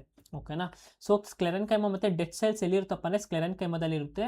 ಈ ಒಂದು ರಾಬರ್ಟ್ ಹುಕ್ ಫಸ್ಟು ಸೆಲ್ನ ಕಂಡಿಡಿದಾಗ ಯಾತ್ರಲ್ಲಿ ಕಂಡಿಡ್ತಿರ್ತಾನೆ? ಸ್ಕ್ಲೆರೆನ್ಕೈಮಾದಲ್ಲಿ ಕಂಡಿಡ್ತಾರೆ. ಓಕೆನಾ? ಸೊ ನೋಡಿ, ನಾನು ಬಯೋಲಜಿ 1 ಶಾಟ್ ಮಾಡಿದ್ದೀನಿ, ಅದರೊಳಗೆ ಇದನ್ನೆಲ್ಲನೂ ಇನ್ಕ್ಲೂಡ್ ಮಾಡಿದ್ದೀನಿ. ಅದಾದಮೇಲೆ ಫಿಸಿಕ್ಸು ಕೂಡ 1 ಶಾಟ್ನ ಮಾಡಿದ್ದೀನಿ. ಓಕೆನಾ? ನೀವು ಆ 15 ವೀಡಿಯೋ ನೋಡಿ, ಬಯೋಲಜಿ ಮತ್ತು ಫಿಸಿಕ್ಸ್ ನೋಡಿದ್ರೆ ನೀವು ಖಂಡಿತ ಒಳ್ಳೆ ಮಾರ್ಕ್ಸ್ನ ತೆಗಿಬೋದು. ಇದಕ್ಕೆ ನಾನು ಗ್ಯಾರಂಟಿ. ಬೇಕಾದ್ರೆ ನೀವೇ ಹೋಗಿ ನೋಡಿ, ಸರಿನಾ? ನೆಕ್ಸ್ಟ್ ನಮ್ಗೆ ಏನು ಕೇಳಿದಾರಪ್ಪ ಅಂತಂದರೆ ವಾಟರ್ ಸೈಕಲ್ ಬಗ್ಗೆ ಕೇಳಿದರೆ. ವಾಟರ್ ಸೈಕಲ್ನ ಒಂದು ಕ್ರೊನಾಲಜಿಕಲ್ ಆರ್ಡರ್ ಆಗಿ ಅರೇಂಜ್ ಮಾಡಿ ಅಂತ ಕೇಳಿದ್ದಾರೆ. ಫಸ್ಟ್ ಏನಾಗುತ್ತೆ, ಇಲ್ಲಿರೋಂಥ ಒಂದು ವಾಟರ್ ಏನಾಗುತ್ತೆ, ಬಿಸಿಲಿನ ಶಾಖದಿಂದ ಇವಾಪರೇಟ್ ಆಗುತ್ತೆ. ಈ ಇವಾಪರೇಟ್ ಆದಂಥ ವಾಟರ್ ಏನಾಗುತ್ತೆ, ಕಂಡೆನ್ಸೇಷನ್ ಆಗಿ ಕ್ಲೌಡ್ಸ್ ಆಗಿ ಫಾರ್ಮ್ ಆಗುತ್ತೆ. ಈ ಕ್ಲೌಡ್ಸ್ ಎಲ್ಲ ಫಾರ್ಮ್ ಆದಾಗ ಏನಾಗುತ್ತೆ, ಪ್ರೆಸಿಪಿಟೇಷನ್, ಮಳೆ ಆಗಿದಾಗ ಮತ್ತೆ ಆ ಕ್ಲೌಡ್ಸಲ್ಲಿರೋಂಥ ಒಂದು ವಾಟರ್ ವೇಪರ್ ಏನಾಗುತ್ತೆ, ಕೆಳಗೆ ಬೀಳುತ್ತೆ. ಮತ್ತೆ ಈ ಒಂದು ಸೈಕಲ್ನ ರಿಪೀಟ್ ಆಗುತ್ತೆ. ಅದನ್ನು ನಾವೇನಂತ ಕರಿತೀವಿ ಅಂದರೆ ವಾಟರ್ ಸೈಕಲ್ ಅಂತ ಕರಿತೀವಿ. ಈಗ ನೆಕ್ಸ್ಟ್ ನಮಗೆ ಯಾವ್ದ್ರ ಬಗ್ಗೆ ಕೇಳಿದ್ರು ಅಂತಂದರೆ, ನಮಗೆ ಪ್ರೆಗ್ನೆನ್ಸಿಯಲ್ಲಿ ಯಾವೊಂದು ಸ್ಟೇಜು ಏನು ಅಂತ ಕೇಳಿದರು. ಓಕೆನಾ? ಸೊ ನಮಗೆ ಈ ಪ್ರೆಗ್ನೆನ್ಸಿಯಲ್ಲಿ ಯಾವೊಂದು ಸ್ಟೇಜ್ ಏನಂತಂದರೆ ನೋಡಿ, ಫಸ್ಟು 1 ಟ್ರಿಮಿಸ್ಟರ್ ಅಂತ ಕರಿತೀವಿ, ನೆಕ್ಸ್ಟು 2nd ಟ್ರಿಮಿಸ್ಟರ್ ಅಂತ ಕರಿತೀವಿ, 3rd ಟ್ರಿಮಿಸ್ಟರ್ ಅಂತ ಕರಿತೀವಿ. ಈ ಫಸ್ಟ್ ಟ್ರಿಮಿಸ್ಟರ್ ಅಂದರೆ ಏನಂತಂದರೆ ಮಗು ಎಂಬ್ರಿಯೋದಲ್ಲಿ ಡೆವಲಪ್ ಆದಾಗ. ಓಕೆನಾ? ಸೊ ಡೆವಲಪ್ ಆದಾಗ 1 to 3 ಮಂತ್ಸ್ ಅಂತ ಏನು ಕರಿತೀವಲ್ವ ಅದನ್ನು ಫಸ್ಟ್ ಟ್ರಿಮಿಸ್ಟರ್ ಅಂತ ಕರಿತೀವಿ. ಮತ್ತು 4 to 6 ಮಂತ್ಸ್ ಅಂತ ಏನು ಕರಿತೀವಲ್ಲ ಅದನ್ನು 4th ಅಂದರೆ 2nd ಟ್ರಿಮಿಸ್ಟರ್ ಅಂತ ಕರಿತೀವಿ. ಅದಾದಮೇಲೆ ಇಲ್ಲಿ ಈ ಒಂದು ಸ್ಟೇಜ್ ಆದಮೇಲೆ ಏನಾಗುತ್ತೆ, ಮಗುಗೆ ಇಲ್ಲಿ ಹಾರ್ಟ್ ಬೀಟ್ ಬಂದಿರುತ್ತೆ. ಇಲ್ಲಿ ಸ್ವಲ್ಪ ಪಾರ್ಟ್ಸು ಡೆವಲಪ್ ಆಗೋಕ್ಕೆ ಶುರು ಆಗುತ್ತೆ. ಈ 6 ಮಂತ್ ಆದಮೇಲೆ ಏನಾಗುತ್ತೆ, 5 to 6 ಮಂತ್ಸ್ ಆದಮೇಲೆ ಏನಾಗುತ್ತೆ ಅಂತಂದರೆ ಮಗುಗೆ ಎಲ್ಲ ಥರದೊಂದು ಆರ್ಗನ್ಸ್ ಡೆವಲಪ್ ಆಗೋಕ್ಕೆ ಶುರು ಆಗುತ್ತೆ. ಓಕೆನಾ? ಆರ್ಗನ್ಸ್ ಡೆವಲಪ್ ಆಗೋಕ್ಕೆ ಶುರು ಆಗುತ್ತೆ. ಆಮೇಲೆ ಈ 5 to 6 ಮಂತ್ಸಲ್ಲಿ ಒಂದು ಸ್ಕ್ಯಾನಿಂಗ್ ಮಾಡ್ತಾರೆ. ಆ ಒಂದು ಸ್ಕ್ಯಾನಿಂಗ್ನ ನಮಗೆ ಎಕ್ಸಾಮಲ್ಲಿ ಕೇಳ್ತಾರೆ, ಅನೋಮಲಿ ಸ್ಕ್ಯಾನಿಂಗ್ ಅಂತ ಕರಿತೀವಿ. ಆ ಒಂದು ಸ್ಕ್ಯಾನಿಂಗ್ ಏನು ಮಾಡ್ತಂತೆ, ಮಗುನ ಎಲ್ಲ ಒಂದು ಪಾರ್ಟ್ಸ್ಗಳನ್ನೂ ಕೂಡ ಅದು ನೋಡುತ್ತೆ, ಸ್ಕ್ಯಾನ್ ಮಾಡುತ್ತೆ. ಓಕೆನಾ? ಅನೋಮಲಿ ಸ್ಕ್ಯಾನಿಂಗ್ ಅಂತ ಕರಿತೀವಿ. ನಮಗೆ ಅದನ್ನು ಎಕ್ಸಾಮಲ್ಲಿ ಕ್ವಶನ್ಸ್ ಕೇಳಿದ್ದಾರೆ. ಸೊ ಈಗ 3 ಟ್ರಿಮಿಸ್ಟರ್ ಅಂತ ಯಾವಾಗ ಕರಿತೀವಿ ಅಂದರೆ ಲಾಸ್ಟ್ ಸ್ಟೇಜ್ ಆಫ್ ದ ಪಟರ್ನಿಟಿ ಅಥವಾ ಪ್ರೆಗ್ನೆನ್ಸಿ ಟೈಮಲ್ಲಿ ಅಂತ ನಾವು ಹೇಳ್ಬೋದು. ಓಕೆನಾ? ನಮಗಿದು ಫಸ್ಟು ಟ್ರಿಮಿಸ್ಟರ್ ಯಾವಾಗ ಅಂತ ನಮಗೆ ಎಕ್ಸಾಮಲ್ಲಿ ಕೇಳಿದ್ದಾರೆ. ಸೊ ನೋಡಿ, ಪ್ರೆಗ್ನೆನ್ಸಿ ಟೈಮ್ನ 3 ಥರ ಡಿವೈಡ್ ಮಾಡ್ತೀವಿ. ಒಂದು ಫಸ್ಟ್ ಟ್ರಿಮಿಸ್ಟರ್, 2nd ಟ್ರಿಮಿಸ್ಟರ್ ಮತ್ತು 3rd ಟ್ರಿಮಿಸ್ಟರ್ ಅಂತ ಕರಿತೀವಿ. ಫಸ್ಟ್ ಟ್ರಿಮಿಸ್ಟರ್ ಅಂದರೆ ಯಾವಾಗ ಎಂಬ್ರಿಯೋದಲ್ಲಿ ಮಗು ಡೆವಲಪ್ ಆಗುತ್ತೋ ಆವಾಗ ಹಾರ್ಟ್ ಬೀಟ್ ನಮಗೆ ಕೇಳಿಸೋಕ್ಕೆ ಶುರು ಆಗುತ್ತೆ. ಅದಾದಮೇಲೆ ಈ ಬೇಬಿ ಪಾರ್ಟ್ಸ್ ಏನಾಗುತ್ತೆ, ಬೇಬಿ ಮತ್ತು ಕೈಕಾಲು ಆಡೋದೆಲ್ಲ ನಮಗೆ ಗೊತ್ತಾಗುತ್ತೆ. ಅವಾಗ 2nd ಟ್ರಿಮಿಸ್ಟರ್. 3rd ಟ್ರಿಮಿಸ್ಟರ್ ಯಾವಾಗಪ್ಪ ಅಂತಂದರೆ ನಾನು ಹೇಳಿದೆ, ಲಂಗ್ಸ್ ಆಗಿರ್ಬೋದು ಅಥವಾ ಬ್ರೈನ್ ಆಗಿರ್ಬೋದು, ಆರ್ಗನ್ಸ್ ಆಗಿರ್ಬೋದು, ಎಲ್ಲನೂ ಕೂಡ ಡೆವಲಪ್ ಆಗಿರುತ್ತೆ. ಅಂಥದ್ದನ್ನು 3rd ಟ್ರಿಮಿಸ್ಟರ್ ಅಂತ ಕರಿತೀವಿ. ಮತ್ತು ನೆಕ್ಸ್ಟು ಇವಾಗ ಒಂದು ಸ್ಟೂಡೆಂಟ್, ಓಕೆನಾ, ಒಂದು ಸ್ಟೂಡೆಂಟು ನನಗೆ ಮುಂಚೆನೇ ಅಂದರೆ ಒಂದು 3-4 ಡೇಸ್ ಬ್ಯಾಕ್ ಮುಂಚೆನೇ ನನಗೆ ಕ್ವಶನ್ಸ್ ಕಳಿಸಿದ್ರು. ಸರ್ ಈ ಇದೊಂದು ಕ್ವಶನ್ ಕಳಿಸಿದ್ರು. ಆ ಕ್ವಶನ್ ಕಳಿಸ್ಬಿಟ್ಟು ನನಗೆ ಎಕ್ಸ್ಪ್ಲೈನ್ ಮಾಡಿ ಸರ್, ಹೆಂಗೆ ಅಟಾಮಿಕ್ ನಂಬರ್ 7 ಇದ್ದರೆ ಪ್ರೋಟಾನ್ಸು ಮತ್ತು ಪ್ರೋಟಾನ್, ನ್ಯೂಟ್ರಾನ್, ಎಲೆಕ್ಟ್ರಾನು 17 ಇರುತ್ತೆ ಅಂತ. ಇದೇ ಸೇಮ್ ಕ್ವಶನ್ನು ಒಬ್ಬರು ಸ್ಟೂಡೆಂಟ್ ಕಳಿಸಿದ್ದಾರೆ. ಬೇಕಾದ್ರೆ ಅದನ್ನು ನಾನು ಗ್ರೂಪಲ್ಲೂ ಹಾಕ್ತೀನಿ, ಅವರು ಎಕ್ಸ್ಪ್ಲೈನ್ ಮಾಡಿ ಅಂತ ಕಳಿಸಿದ್ರು. ಓಕೆನಾ? ಸೊ ನಾನು ಇದೇ ನಂಬರ್ ಕಳಿಸ್ಬಿಟ್ಟು ಪ್ರೋಟಾನ್ ಎಷ್ಟಿರುತ್ತೆ ಅಂತ ಕೇಳಿದರು. ಅಟಾಮಿಕ್ ನಂಬರ್ 17 ಇದ್ದರೆ ಪ್ರೋಟಾನ್ ಎಷ್ಟಿರುತ್ತೆ ಸರ್ ಅಂತ ಅದು ಕ್ವಶನ್ ಕೇಳಿದರು. ಅವ್ರು ಬಂದ್ಬಿಟ್ಟು ಸರ್ 17 ಆನ್ಸರ್ ಹೆಂಗಾಗುತ್ತೆ ಅಂತ ಕೇಳಿದರು. ನಾನು ಹೇಳಿದೆ ನೋಡಿ ಅಟಾಮಿಕ್ ನಂಬರ್ 17 ಯಾವ ಥರದಪ್ಪ ಅಂದರೆ ಕ್ಲೋರಿನ್ದು. ಓಕೆನಾ, ಈ ಕ್ಲೋರಿನ್ ಒಂದು ನ್ಯೂಟ್ರಲ್ ಆಟಮ್, ಕ್ಲೋರಿನ್ ಒಂದು ನ್ಯೂಟ್ರಲ್ ಆಟಮ್. ಓಕೆನಾ, ಈ ನ್ಯೂಟ್ರಲ್ ಆಟಮ್ ಇದ್ದಾಗ number of protons plus number of electrons ಎರಡೂ ಕೂಡ ಯಾವಾಗಲೂ ಕೂಡ ಸೇಮ್ ಇದ್ದೇ ಇರುತ್ತೆ. ಓಕೆನಾ, ಸೊ ಎಲೆಕ್ಟ್ರಾನ್ ಆಗಿರ್ಬೋದು, ಪ್ರೋಟಾನ್ ಆಗಿರ್ಬೋದು, ನ್ಯೂಟ್ರಾನ್ ಆಗಿರ್ಬೋದು, ಎಲ್ಲ ಕೂಡ ಸೇಮ್ ನಂಬರ್ ಆಗಿರುತ್ತೆ. ಸೊ ಏನಪ್ಪ ಅಂತಂದರೆ 17. ಓಕೆನಾ, ಸೊ ಇದೇ ಡೈರೆಕ್ಟ್ ಕ್ವಶನು ನಮಗೆ ಇವತ್ತು ಎಕ್ಸಾಮಲ್ಲಿ ಕೇಳಿದ್ದಾರೆ. ಹಾಗಾದರೆ ಆ ಹುಡುಗ ಅವತ್ತು PYQ ಅಲ್ಲಿ ತೋರಿಸಿದ್ದು ಮತ್ತು ಇವತ್ತು ನಮಗೆ ಎಕ್ಸಾಮಲ್ಲಿ ಕೇಳಿದ್ದು ಒಂದೇ ತಾನೇ? ಓಕೆ, ಸೊ ನಮಗೆ ಏನು ಗೊತ್ತಿರಬೇಕು ಇವಾಗ? ಕ್ಲೋರಿನ್ ಗೊತ್ತಿರಬೇಕು, ಅದೊಂದು ನ್ಯೂಟ್ರಲ್ ಆಟಮ್ ಅಂತ ಕರಿತೀವಿ. ಅಟಾಮಿಕ್ ನಂಬರ್ ಎಷ್ಟಪ್ಪ ಅಂದರೆ 17. ಓಕೆನಾ, ಸೊ ಯಾವ ಫ್ಯಾಮಿಲಿಗೆ ಬಿಲಾಂಗ್ ಆಗುತ್ತೆ? ಪಿರಿಯೋಡಿಕ್ ಟೇಬಲಲ್ಲಿ ಹ್ಯಾಲೋಜನ್ ಫ್ಯಾಮಿಲಿಗೆ ಅದು ಬಿಲಾಂಗ್ ಆಗುತ್ತೆ. ಸರಿನಾ? ನೆಕ್ಸ್ಟ್ ಫಿಸಿಕ್ಸ್ ಬಂದಾಗ ನಮಗೆ ವೆಲಾಸಿಟಿ ಟೈಮ್ ಗ್ರಾಫ್. ಈ ವೆಲಾಸಿಟಿ ಟೈಮ್ ಗ್ರಾಫ್ ಮೇಲೆ ನಮಗೆ ಕ್ವಶನ್ಸ್ ಕೇಳಿದರೆ, ಈ ವೆಲಾಸಿಟಿ ಅಂತ ಅಂದ್ರೇನು? ಸ್ಪೀಡ್. ಯಾವಾಗ ಸ್ಪೀಡ್ ಚೇಂಜ್ ಆಗುತ್ತೆ ವೆಲಾಸಿಟಿ ನಮಗೆ ಆಗುತ್ತೆ. ಓಕೆನಾ, ಈ ಒಂದು ಡೈರೆಕ್ಷನ್ ಹೋಗುತ್ತೆ ಆವಾಗ ವೆಲಾಸಿಟಿ ಇನ್ಕ್ರೀಸ್ ಆಗುತ್ತೆ ಅಂತ ನಾವು ಹೇಳ್ತೀವಿ. ಸೊ ವೇಗ ಸಮಯ ಗ್ರಾಫ್ ಏನು ಹೇಳುತ್ತೆ ಅಂತಂದರೆ, ಒಂದು ಸಮಯದಲ್ಲಿ ನಾವು ಎಷ್ಟು ವೇಗವಾಗಿ ಹೋಗ್ತಿದ್ದೀವಿ ಅದನ್ನು ಹೇಳೋದು ಯಾವುದಪ್ಪ ಅಂದರೆ velocity time graph. For example ಇವಾಗ ನಾವು ಇದು ನೋಡಿ ಇದು ಗ್ರಾಫು. ಇಲ್ಲಿ ಟೈಮ್ನ ನಾವು ಮೆನ್ಷನ್ ಮಾಡ್ತೀವಿ, ಇಲ್ಲೇನು ಮಾಡ್ತೀವಿ? ಇಲ್ಲಿ ವೆಲಾಸಿಟಿನ ನಾವು ಮೆನ್ಷನ್ ಮಾಡ್ತೀವಿ. ಅಲ್ಲಿ ವೈ ಆಕ್ಸಿಸಲ್ಲಿ, ಎಕ್ಸ್ ಆಕ್ಸಿಸಲ್ಲಿ ಟೈಮ್ನ ಮೆಜರ್ ಮಾಡ್ತೀವಿ. ಸರಿನಾ? ಈಗ ಮೊದಲನೇ ಅವರ್ ಇದು 2ನೇ ಅವರು, ಇದು 3ನೇ ಅವರ್, 4ನೇ ಅವರ್. ಮೊದಲನೇ ಅವರ್ಗೂ ಅಷ್ಟೇ ಸ್ಪೀಡು, 2ನೇ ಅವರ್ಗೂ ಅಷ್ಟೇ ಸ್ಪೀಡು, 3ನೇ ಅವರ್ಗೂ ಅಷ್ಟೇ ಸ್ಪೀಡು. ಇಲ್ಲಿ ಸ್ಪೀಡ್ ಫುಲ್ಲು ಕಾನ್ಸ್ಟೆಂಟ್ ಆಗಿರೋ ಅಥವಾ ವೆಲಾಸಿಟಿ ಕಾನ್ಸ್ಟೆಂಟ್ ಆಗಿದ್ದರೆ ನಾವೇನಂತ ಕರಿತೀವಿ ಅಂದರೆ ಕಾನ್ಸ್ಟೆಂಟ್ ವೆಲಾಸಿಟಿ ಅಂತ ಕರಿತೀವಿ. ಆವಾಗ ಗ್ರಾಫಲ್ಲಿ ಹೇಗೆ ತೋರಿಸ್ತಿರುತ್ತೆ ಅಂದರೆ ಹಾರಿಜಾಂಟಲ್ ಲೈನ್ ತೋರಿಸ್ತಿರುತ್ತೆ. ಓಕೆನಾ, ಆಕ್ಸಿಲರೇಷನ್ ಏನಿರುತ್ತೆ 0 ಆಗುತ್ತೆ. ಆಕ್ಸಿಲರೇಷನ್ ಅಂದ್ರೇನು? ವೆಲಾಸಿಟಿ ಏನಾದ್ರು ಚೇಂಜ್ ಆಗ್ತಿದ್ರೆ ಆಕ್ಸಿಲರೇಷನ್ ಅಂತ ನಾವು ಕರಿತೀವಿ. ಈಗ ನೆಕ್ಸ್ಟ್ ಯೂನಿಫಾರ್ಮ್ ಆಕ್ಸಿಲರೇಷನ್ ಅಂದ್ರೆ ಏನು? ಯೂನಿಫಾರ್ಮ್ ಆಕ್ಸಿಲರೇಷನ್ ಅಂದರೆ ನೋಡಿ, ಸ್ಟಾರ್ಟ್ ಮಾಡಿದಾಗ 0 ಇತ್ತು, ಮೊದಲನೇ ಅವರ್ಗೆ 10 ಇನ್ಕ್ರೀಸ್ ಆಯಿತು, 2ನೇ ಅವರ್ಗೆ 20ಗೆ ಹೋಗ್ತು, 3ನೇ ಅವರ್ಗೆ 30ಕ್ಕೆ ಹೋಗ್ತು, 4ನೇ ಅವರ್ಗೆ ಏನಾಯಿತು 40ಕ್ಕೆ ಹೋಯ್ತು ಸ್ಪೀಡು. ಅಂದರೆ ಪ್ರತಿ 1 ಅವರ್ಗೂ ಏನಾಯ್ತೈತೆ ಒಂದು 10 ಸ್ಪೀಡು ಜಾಸ್ತಿ ಆಗ್ತಾ ಹೋಗ್ತಾ ಐತೆ. ಓಕೆನಾ, ಸೊ ಇದನ್ನೇನಂತ ಕರಿತೀವಿ? ಪ್ರತಿ 10 ಗಂಟೆಗೂ 10 ಜಾಸ್ತಿ ಆಗ್ತಾ ಹೋಗ್ತಾ ಇದ್ರೆ ಅಂದರೆ ಯೂನಿಫಾರ್ಮ್ ಆಗಿ ಇನ್ಕ್ರೀಸ್ ಆಗ್ತೈತಲ್ಲ, ಅದನ್ನು ನಾವು ಏಕರೂಪ ವೇಗವರ್ಧನೆ ಅಂತ ಕರಿತೀವಿ ಅಥವಾ ಯೂನಿಫಾರ್ಮ್ ಆಕ್ಸೆಲರೇಷನ್ ಅಂತ ಕರಿತೀವಿ. ಸರಿನಾ? ಈಗ ನೆಕ್ಸ್ಟ್ ಯೂನಿಫಾರ್ಮ್ ಡಿ ಆಕ್ಸೆಲರೇಷನ್ ಅಂದ್ರೇನು? ಪ್ರತಿ ಒಂದಕ್ಕೂ ಏನಾಗ್ತಿರುತ್ತೆ? ಕಡಿಮೆ ಆಗ್ತಾ ಬರ್ತಿರುತ್ತೆ. ಅಂದರೆ ಡಿ ಆಕ್ಸೆಲರೇಷನ್ ಅಂದರೆ ಸ್ಪೀಡ್ ಕಡಿಮೆ ಆಗ್ತಾ ಬರ್ತಿರೋ ಡಿ ಆಕ್ಸೆಲರೇಷನ್ ಅಂತ ಕರಿತೀವಿ. ಇನ್ನೊಂದು ನಾನ್ ಯೂನಿಫಾರ್ಮ್ ವೆಲಾಸಿಟಿ ಅಂತ ಕರಿತೀವಿ. ನಾನ್ ಯೂನಿಫಾರ್ಮ್ ಅಂತ ಅಂದ್ರೇನು? ಒಂದು ಟೈಮ್ಗೆ ಬೇರೆ ಸ್ಪೀಡು, ಇನ್ನೊಂದು ಟೈಮ್ಗೆ ಬೇರೆ ಸ್ಪೀಡ್ ಇರೋದನ್ನ ನಾನ್ ಯೂನಿಫಾರ್ಮ್ ಅಂತ ಕರಿತೀವಿ. ಸರಿನಾ? ನಮ್ಗೆ ಇಷ್ಟ್ರ ಮೇಲೆ ಕ್ವಶನ್ಸ್ ಕೇಳೋದು, ಅದು ಬಿಟ್ಟರೆ ಇನ್ನು ಯಾವ್ದ್ರ ಮೇಲೆ ನಮಗೆ ಕ್ವಶನ್ಸ್ ಕೇಳಲ್ಲ. ಈಗ ಅಲ್ಟ್ರಾಸೌಂಡ್ ಬಗ್ಗೆ ಕೇಳಿದ್ರು, ನಾನು ಅಲ್ಟ್ರಾಸೌಂಡ್ ಬಗ್ಗೆ ಎಕ್ಸ್ಪ್ಲೇನ್ ಮಾಡಿದ್ದೀನಿ, ನಾನು ಫಿಸಿಕ್ಸ್ ಕ್ಲಾಸಲ್ಲೂ ಮಾಡಿದ್ದೀನಿ ಅಥವಾ ಮತ್ತು ನಾನು ಇದ್ರೂ ಮಾಡಬೇಕಾದ್ರೂ ಮಾಡಿದ್ದೀನಿ. ಅಲ್ಟ್ರಾಸೌಂಡ್ ಅಂದರೆ ಅದೊಂದು ಸೌಂಡು. ಓಕೆನಾ, ಅಲ್ಟ್ರಾ ಅಂತ ಅಂದರೆ ನಮಗೆ ಅದು ಅತಿ ಹೆಚ್ಚಾಗಿರುತ್ತೆ, ಅದನ್ನು ನಾವು ಮನುಷ್ಯರು ಕೇಳಿಸ್ಕೊಳ್ಳೋಕ್ಕಾಗಲ್ಲ. ಈಗ ಸೌಂಡ್ನ ನಾವು 3 ಥರ ನೋಡ್ತೀವಿ. ಒಂದು ಇನ್ಫ್ರಾಸಾನಿಕ್ ಸೌಂಡು, ಮತ್ತು ಆಡಿಬಲ್ ಸೌಂಡು, ಮತ್ತು ಅಲ್ಟ್ರಾಸಾನಿಕ್ ಸೌಂಡ್ ಅಂತ ನೋಡ್ತೀವಿ. ಈ ಇನ್ಫ್ರಾಸಾನಿಕ್ ಸೌಂಡ್ ಅಂತಂದರೆ 20 ಹರ್ಟ್ಸ್ಗಿಂತ ಕಡಿಮೆ ಇದ್ದರೆ ಅದನ್ನು ನಾವು ಕೇಳಿಸ್ಕೊಳ್ಳೋಕ್ಕಾಗಲ್ಲ. ಓಕೆನಾ, ಅದನ್ನು ನಾವು ಇನ್ಫ್ರಾಸಾನಿಕ್ ಸೌಂಡ್ ಅಂತ ಕರಿತೀವಿ. ಈಗ ಅರ್ಥಕ್ವೇಕ್ ಆಗುತ್ತಲ್ಲ, ಅದೇನು ಅದು ಅರ್ಥಕ್ವೇಕ್ ಒಂದು ಇನ್ಫ್ರಾಸಾನಿಕ್ ಸೌಂಡ್ ಅಂದರೆ 20 ಹರ್ಟ್ಸ್ಗಿಂತ ಕಡಿಮೆ ಇರುತ್ತೆ ಭೂಮಿ ಒಳಗಾಗೋದು. ಸೊ ನಮಗೆ ಅದು ಅರ್ಥಕ್ವೇಕ್ ಆಗೋ ಸೌಂಡು ನಮಗೆ ಕೇಳಿಸಲ್ಲ. ಬಟ್ ಈ ಥರ ಒಂದು ಸೌಂಡ್ಸ್ಗಳು ನಾಯಿಗಳಿಗೆ ಅಥವಾ ಡಾಲ್ಫಿನ್ಗಳಿಗೆ ಎಲ್ಲ ಕೇಳಿಸುತ್ತೆ. ಓಕೆನಾ, ಈಗ ಆಡಿಬಲ್ ಸೌಂಡ್ ಅಂದ್ರೆ ಏನು? 20 ಹರ್ಟ್ಸಿಂದ 20 ಕಿಲೋ ಹರ್ಟ್ಸ್ಗಳಂತ ನಮ್ಗೆ ಏನಾದ್ರು ಕೇಳಿಸಿದ್ರೆ ಅದನ್ನು ಆ ಥರ ಒಂದು ಸೌಂಡ್ ಏನಾದ್ರು ಆ ಒಂದು ಮೀಡಿಯಮಲ್ಲಿ ಇದ್ದರೆ ಆ ಒಂದು ಸೌಂಡ್ಗಳು ನಮಗೆ ಕೇಳಿಸುತ್ತೆ. ಓಕೆನಾ, ಅದಕ್ಕೆ ನಾವು ಆಡಿಬಲ್ ಸೌಂಡ್ ಅಂತ ಕರಿತೀವಿ. ಈಗ ಅಲ್ಟ್ರಾಸಾನಿಕ್ ಅಂದರೆ ಅಲ್ಟ್ರಾ ಅಂದರೆ ಜಾಸ್ತಿ, ಸಾನಿಕ್ ಅಂದರೆ ಸೌಂಡು. ಸೊ 20 ಹರ್ಟ್ಸ್ಗಿಂತ 20 ಕಿಲೋಮೀಟರ್ ಹರ್ಟ್ಸ್ಗಿಂತ ಏನಾದ್ರು ಅದು ಜಾಸ್ತಿ ಇದ್ದರೆ 20,000 ಹರ್ಟ್ಸ್ಗಿಂತ ಅದನ್ನು ನಾವೇನಂತ ಕರಿತೀವಿ ಅಂತಂದರೆ ಅಲ್ಟ್ರಾಸಾನಿಕ್ ಸೌಂಡ್ಸ್ ಅಂತ ಕರಿತೀವಿ. ಓಕೆನಾ, ಆ ಥರ ಒಂದು ಸೌಂಡ್ಸ್ಗಳು ನಮಗೆ ಕೇಳಿಸಲ್ಲ. ಬಟ್ ಇದನ್ನೆಲ್ಲ ಯಾವ್ದು ಕೇಳಿಸ್ಕೊಂಡ್ರೆ ಬಾವುಲಿಗಳಾಗಿರ್ಬೋದು, ಡಾಲ್ಫಿನ್ ಆಗಿರ್ಬೋದು, ಈ ಥರ ಎಲ್ಲ ನಮಗೆ ಕೇಳಿಸುತ್ತೆ. ಆ ಥರ ಒಂದು ಮೆರೈನ್ ಆರ್ಗಾನಿಸಮ್ಸ್ ಆಗಿರ್ಬೋದು, ಒಂದು ಪ್ರಾಣಿಗಳಿಗೆ ಈ ಥರ ಒಂದು ಸೌಂಡ್ಸ್ಗಳು ಕೇಳಿಸುತ್ತೆ. ಸರಿನಾ? ಹಾಗಾದ್ಮೇಲೆ ಅಲ್ಟ್ರಾಸಾನಿಕ್ ಸೌಂಡ್ಸ್ನ ಎಲ್ಲೆಲ್ಲಿ ಯೂಸ್ ಮಾಡ್ತಾರೆ? ಈ ಅಲ್ಟ್ರಾಸಾನಿಕ್ ಸೌಂಡ್ಸ್ಗಳನ್ನ ಎಷ್ಟೊಂದು ಕಡೆ ಯೂಸ್ ಮಾಡ್ತಾರೆ. ಓಕೆ, ಎಲ್ಲಂದರೆ ಎಷ್ಟೊಂದು ಕಡೆ ಯೂಸ್ ಮಾಡ್ತಾರೆ. ಮೆಡಿಕಲಲ್ಲಿ ಯೂಸ್ ಮಾಡ್ತಾರೆ. ಯಾಕಂತಂದರೆ ಈ ಅಲ್ಟ್ರಾಸೌಂಡ್ನ ಯೂಸ್ ಮಾಡಿ ಏನು ಮಾಡ್ತಾರೆ, ವಾಟರ್ ಮಾಡ್ಬಿಟ್ಟು ಅಲ್ಟ್ರಾಸೌಂಡ್ ಮಿಷಿನ್ ಆನ್ ಮಾಡ್ತಾರೆ. ಅವಾಗ ಏನು ಮಾಡುತ್ತೆ, ಆ ವಾಟರ್ ಜುರ್ ಅಂತ ಸ್ಪೀಡ್ಗೆ ಏನಾಗುತ್ತೆ, ಬಬಲ್ಸ್ ಕ್ರಿಯೇಟ್ ಆಗುತ್ತೆ. ಬಬಲ್ಸ್ ಕ್ರಿಯೇಟ್ ಆಗಿ ಏನು ಮಾಡುತ್ತೆ ಅಂದರೆ ಆ ಒಂದು ಸರ್ಜಿಕಲ್ ಮಿಷಿನ್ ಅಂದರೆ ಆಪ್ರೇಷನ್ ಮಾಡ್ಬೇಕಾದ್ರೆ ಇವು ಟೂಲ್ಸ್ ಯೂಸ್ ಮಾಡ್ತಿರ್ತಾರಲ್ಲ, ಮೆಡಿಕಲ್ ಇನ್ಸ್ಟ್ರೂಮೆಂಟ್ಸ್ಗಳು, ಅದನ್ನೆಲ್ಲ ಕ್ಲೀನ್ ಮಾಡೋಕ್ಕೆ ಯೂಸ್ ಮಾಡ್ತಾರೆ. ಅದಾದಮೇಲೆ ಏನಪ್ಪ ಅಂದರೆ ಸೊನಾರ್ ಅಂದರೆ ಏನಪ್ಪ ಅಂದರೆ, ಸೊನಾರ್ ಅಂತಂದರೆ ನಮಗೆ ಏನಾದರೂ ಒಂದು ಡಿಟೆಕ್ಟ್ ಮಾಡುತ್ತೆ. ಓಕೆನಾ, submarines are sonars to measure sea depth, also use for clean jewellery and electroplating. ನೋಡಿ ಈ ಸೊನಾರ್ ಬಗ್ಗೆ ನಮಗೆ ಇವತ್ತು ಇದ್ರ ಮೇಲೆ ಕ್ವಶನ್ಸ್ ಕೇಳಿರೋದು. ಈ ಸೊನಾರ್ಗಳು ಏನು ಮಾಡ್ತಾರೆ ಅಂದರೆ ಅಲ್ಟ್ರಾಸೌಂಡ್ಸ್ನ ಯೂಸ್ ಮಾಡ್ತಾರೆ. ಈ ಅಲ್ಟ್ರಾಸೌಂಡ್ ಯೂಸ್ ಮಾಡಿದಾಗ ಏನಾಗುತ್ತಪ್ಪ ಅಂದರೆ ಕೆಳಗಡೆ ಏನು ಪಾತಾಡ ಅಂದರೆ ನೀರಿನ ಒಳಗಡೆ ಏನಾದರೂ ಒಂದು ಆಬ್ಜೆಕ್ಟ್ಸ್ ಇದ್ದರೆ ಅಲ್ಲಿ ಯಾವ ಆಬ್ಜೆಕ್ಟ್ಸ್ ಐತೆ ಏನೈತೆ ಅಂತ ಅದನ್ನು ಡಿಟೆಕ್ಟ್ ಮಾಡೋಕ್ಕೆ ನಾವು ಯೂಸ್ ಮಾಡ್ತೀವಿ. ಓಕೆನಾ. ಸೊ ಸಬ್ಮರೈನ್ಸು ಯಾವುದನ್ನ ಬಳಸುತ್ತೆ ಅಂತ ನಮಗೆ ಕೇಳಿದರು. ಅಂದರೆ ಅಲ್ಟ್ರಾಸೋನಿಕ್ ಸೌಂಡ್ನ ಯೂಸ್ ಮಾಡಿ ಏನು ಬಳಸುತ್ತೆ ಸಬ್ಮರೈನ್ಸ್ ಅಂದರೆ ಸೊನಾರ್ನ ಬಳಸುತ್ತೆ. ಓಕೆನಾ. ಸೊ ನಾನು ಫಿಸಿಕ್ಸ್ ಕ್ಲಾಸಲ್ಲಿ ಎಕ್ಸ್ಪ್ಲೇನ್ ಮಾಡಿದ್ದೀನಿ, ಕಂಪ್ಲೀಟಾಗಿ ಇನ್ನೂ ಸ್ಲೋ ಆಗಿ ಎಕ್ಸ್ಪ್ಲೇನ್ ಮಾಡಿದ್ದೀನಿ.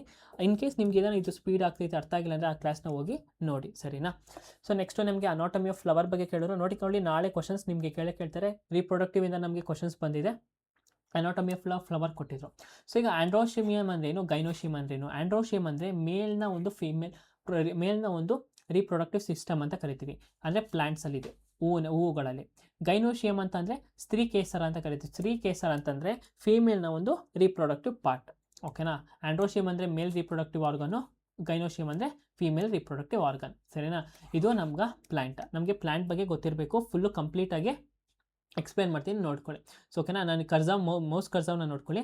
ನೋಡಿ ಈ ಪಾರ್ಟ್ ಇದೆಯಲ್ಲ, ಇದು ಒಂದು ಫೀಮೇಲ್ ಅಂದರೆ ಗೈನೋಶಿಯಮ್ ಅಂತ ಕರಿತೀವಿ. ಓಕೆನಾ. ಏನಂತ ಕರಿತೀವಿ, ಗೈನೋಶಿಯಮ್ ಅಂತ ಕರಿತೀವಿ, ಅಂದರೆ ಫೀಮೇಲ್ ರೀಪ್ರೊಡಕ್ಟಿವ್ ಪಾರ್ಟ್. ಓಕೆನಾ. ಸೊ ಇದು ಫೀಮೇಲ್ ರೀಪ್ರೊಡಕ್ಟಿವ್ ಪಾರ್ಟ್. ಇದನ್ನ ಐತಲ್ವಾ, ಈ ಸುತ್ತ ಇರೋದು ಓವರಿ. ಇದ್ರ ಒಳಗಡೆ ಐತಲ್ವ, ಈ ಥರ ಮೂರು ಇದನ್ನು ಓವಿಯೂಲ್ ಅಂತ ನಾವು ಕರಿತೀವಿ. ಓಕೆ, ಸರಿನಾ. ಇದು ಸುತ್ತ ಇರೋದು ಓವರಿ, ಇದ್ರೊಳಗಡೆ ಇರೋದು ಓವಿಯೂಲ್. ಇದೇ ಬೀಜ ಆಗುತ್ತೆ, ಓವರಿ ಏನಾಗುತ್ತೆ, ಹಣ್ಣಾಗುತ್ತೆ. ಸರಿನಾ. ಇದು ಸ್ಟಿಗ್ಮಾ ಅಂತ ಕರಿತೀವಿ, ಇದನ್ನು ಸ್ಟೈಲ್ ಅಂತ ಕರಿತೀವಿ. ಈ ಮಧ್ಯೆ ಒಂದು ಲೈನ್ ಕಾಣ್ಬೋದು, ಅದನ್ನು ನೋಡಿ. ನಾನು ಇವಾಗ ನೆಕ್ಸ್ಟ್ ಏನು ಹೇಳ್ತೀನಿ ಅಂದರೆ ಮೇಲ್ ರೀಪ್ರೊಡಕ್ಟಿವ್ ಪಾರ್ಟ್ನ ಹೇಳ್ತೀವಿ. ಈ ಥರ ಇರುತ್ತಲ್ವಾ, ಈ ಥರ ಇರೋದನ್ನ ಮೇಲ್ ರೀಪ್ರೊಡಕ್ಟಿವ್ ಪಾರ್ಟ್ ಅಂತ ಕರಿತೀವಿ. ಇದರೊಳಗಡೆ ನೋಡಿ ಈ ಥರ ಇರುತ್ತೆ, ಸರಿನಾ. ಈ ಥರ ಇರುತ್ತೆ. ಇದನ್ನು ನಾವೇನಂತ ಕರಿತೀವಿ ಅಂದರೆ ಫಿಲಮೆಂಟ್ ಅಂತ ಕರಿತೀವಿ.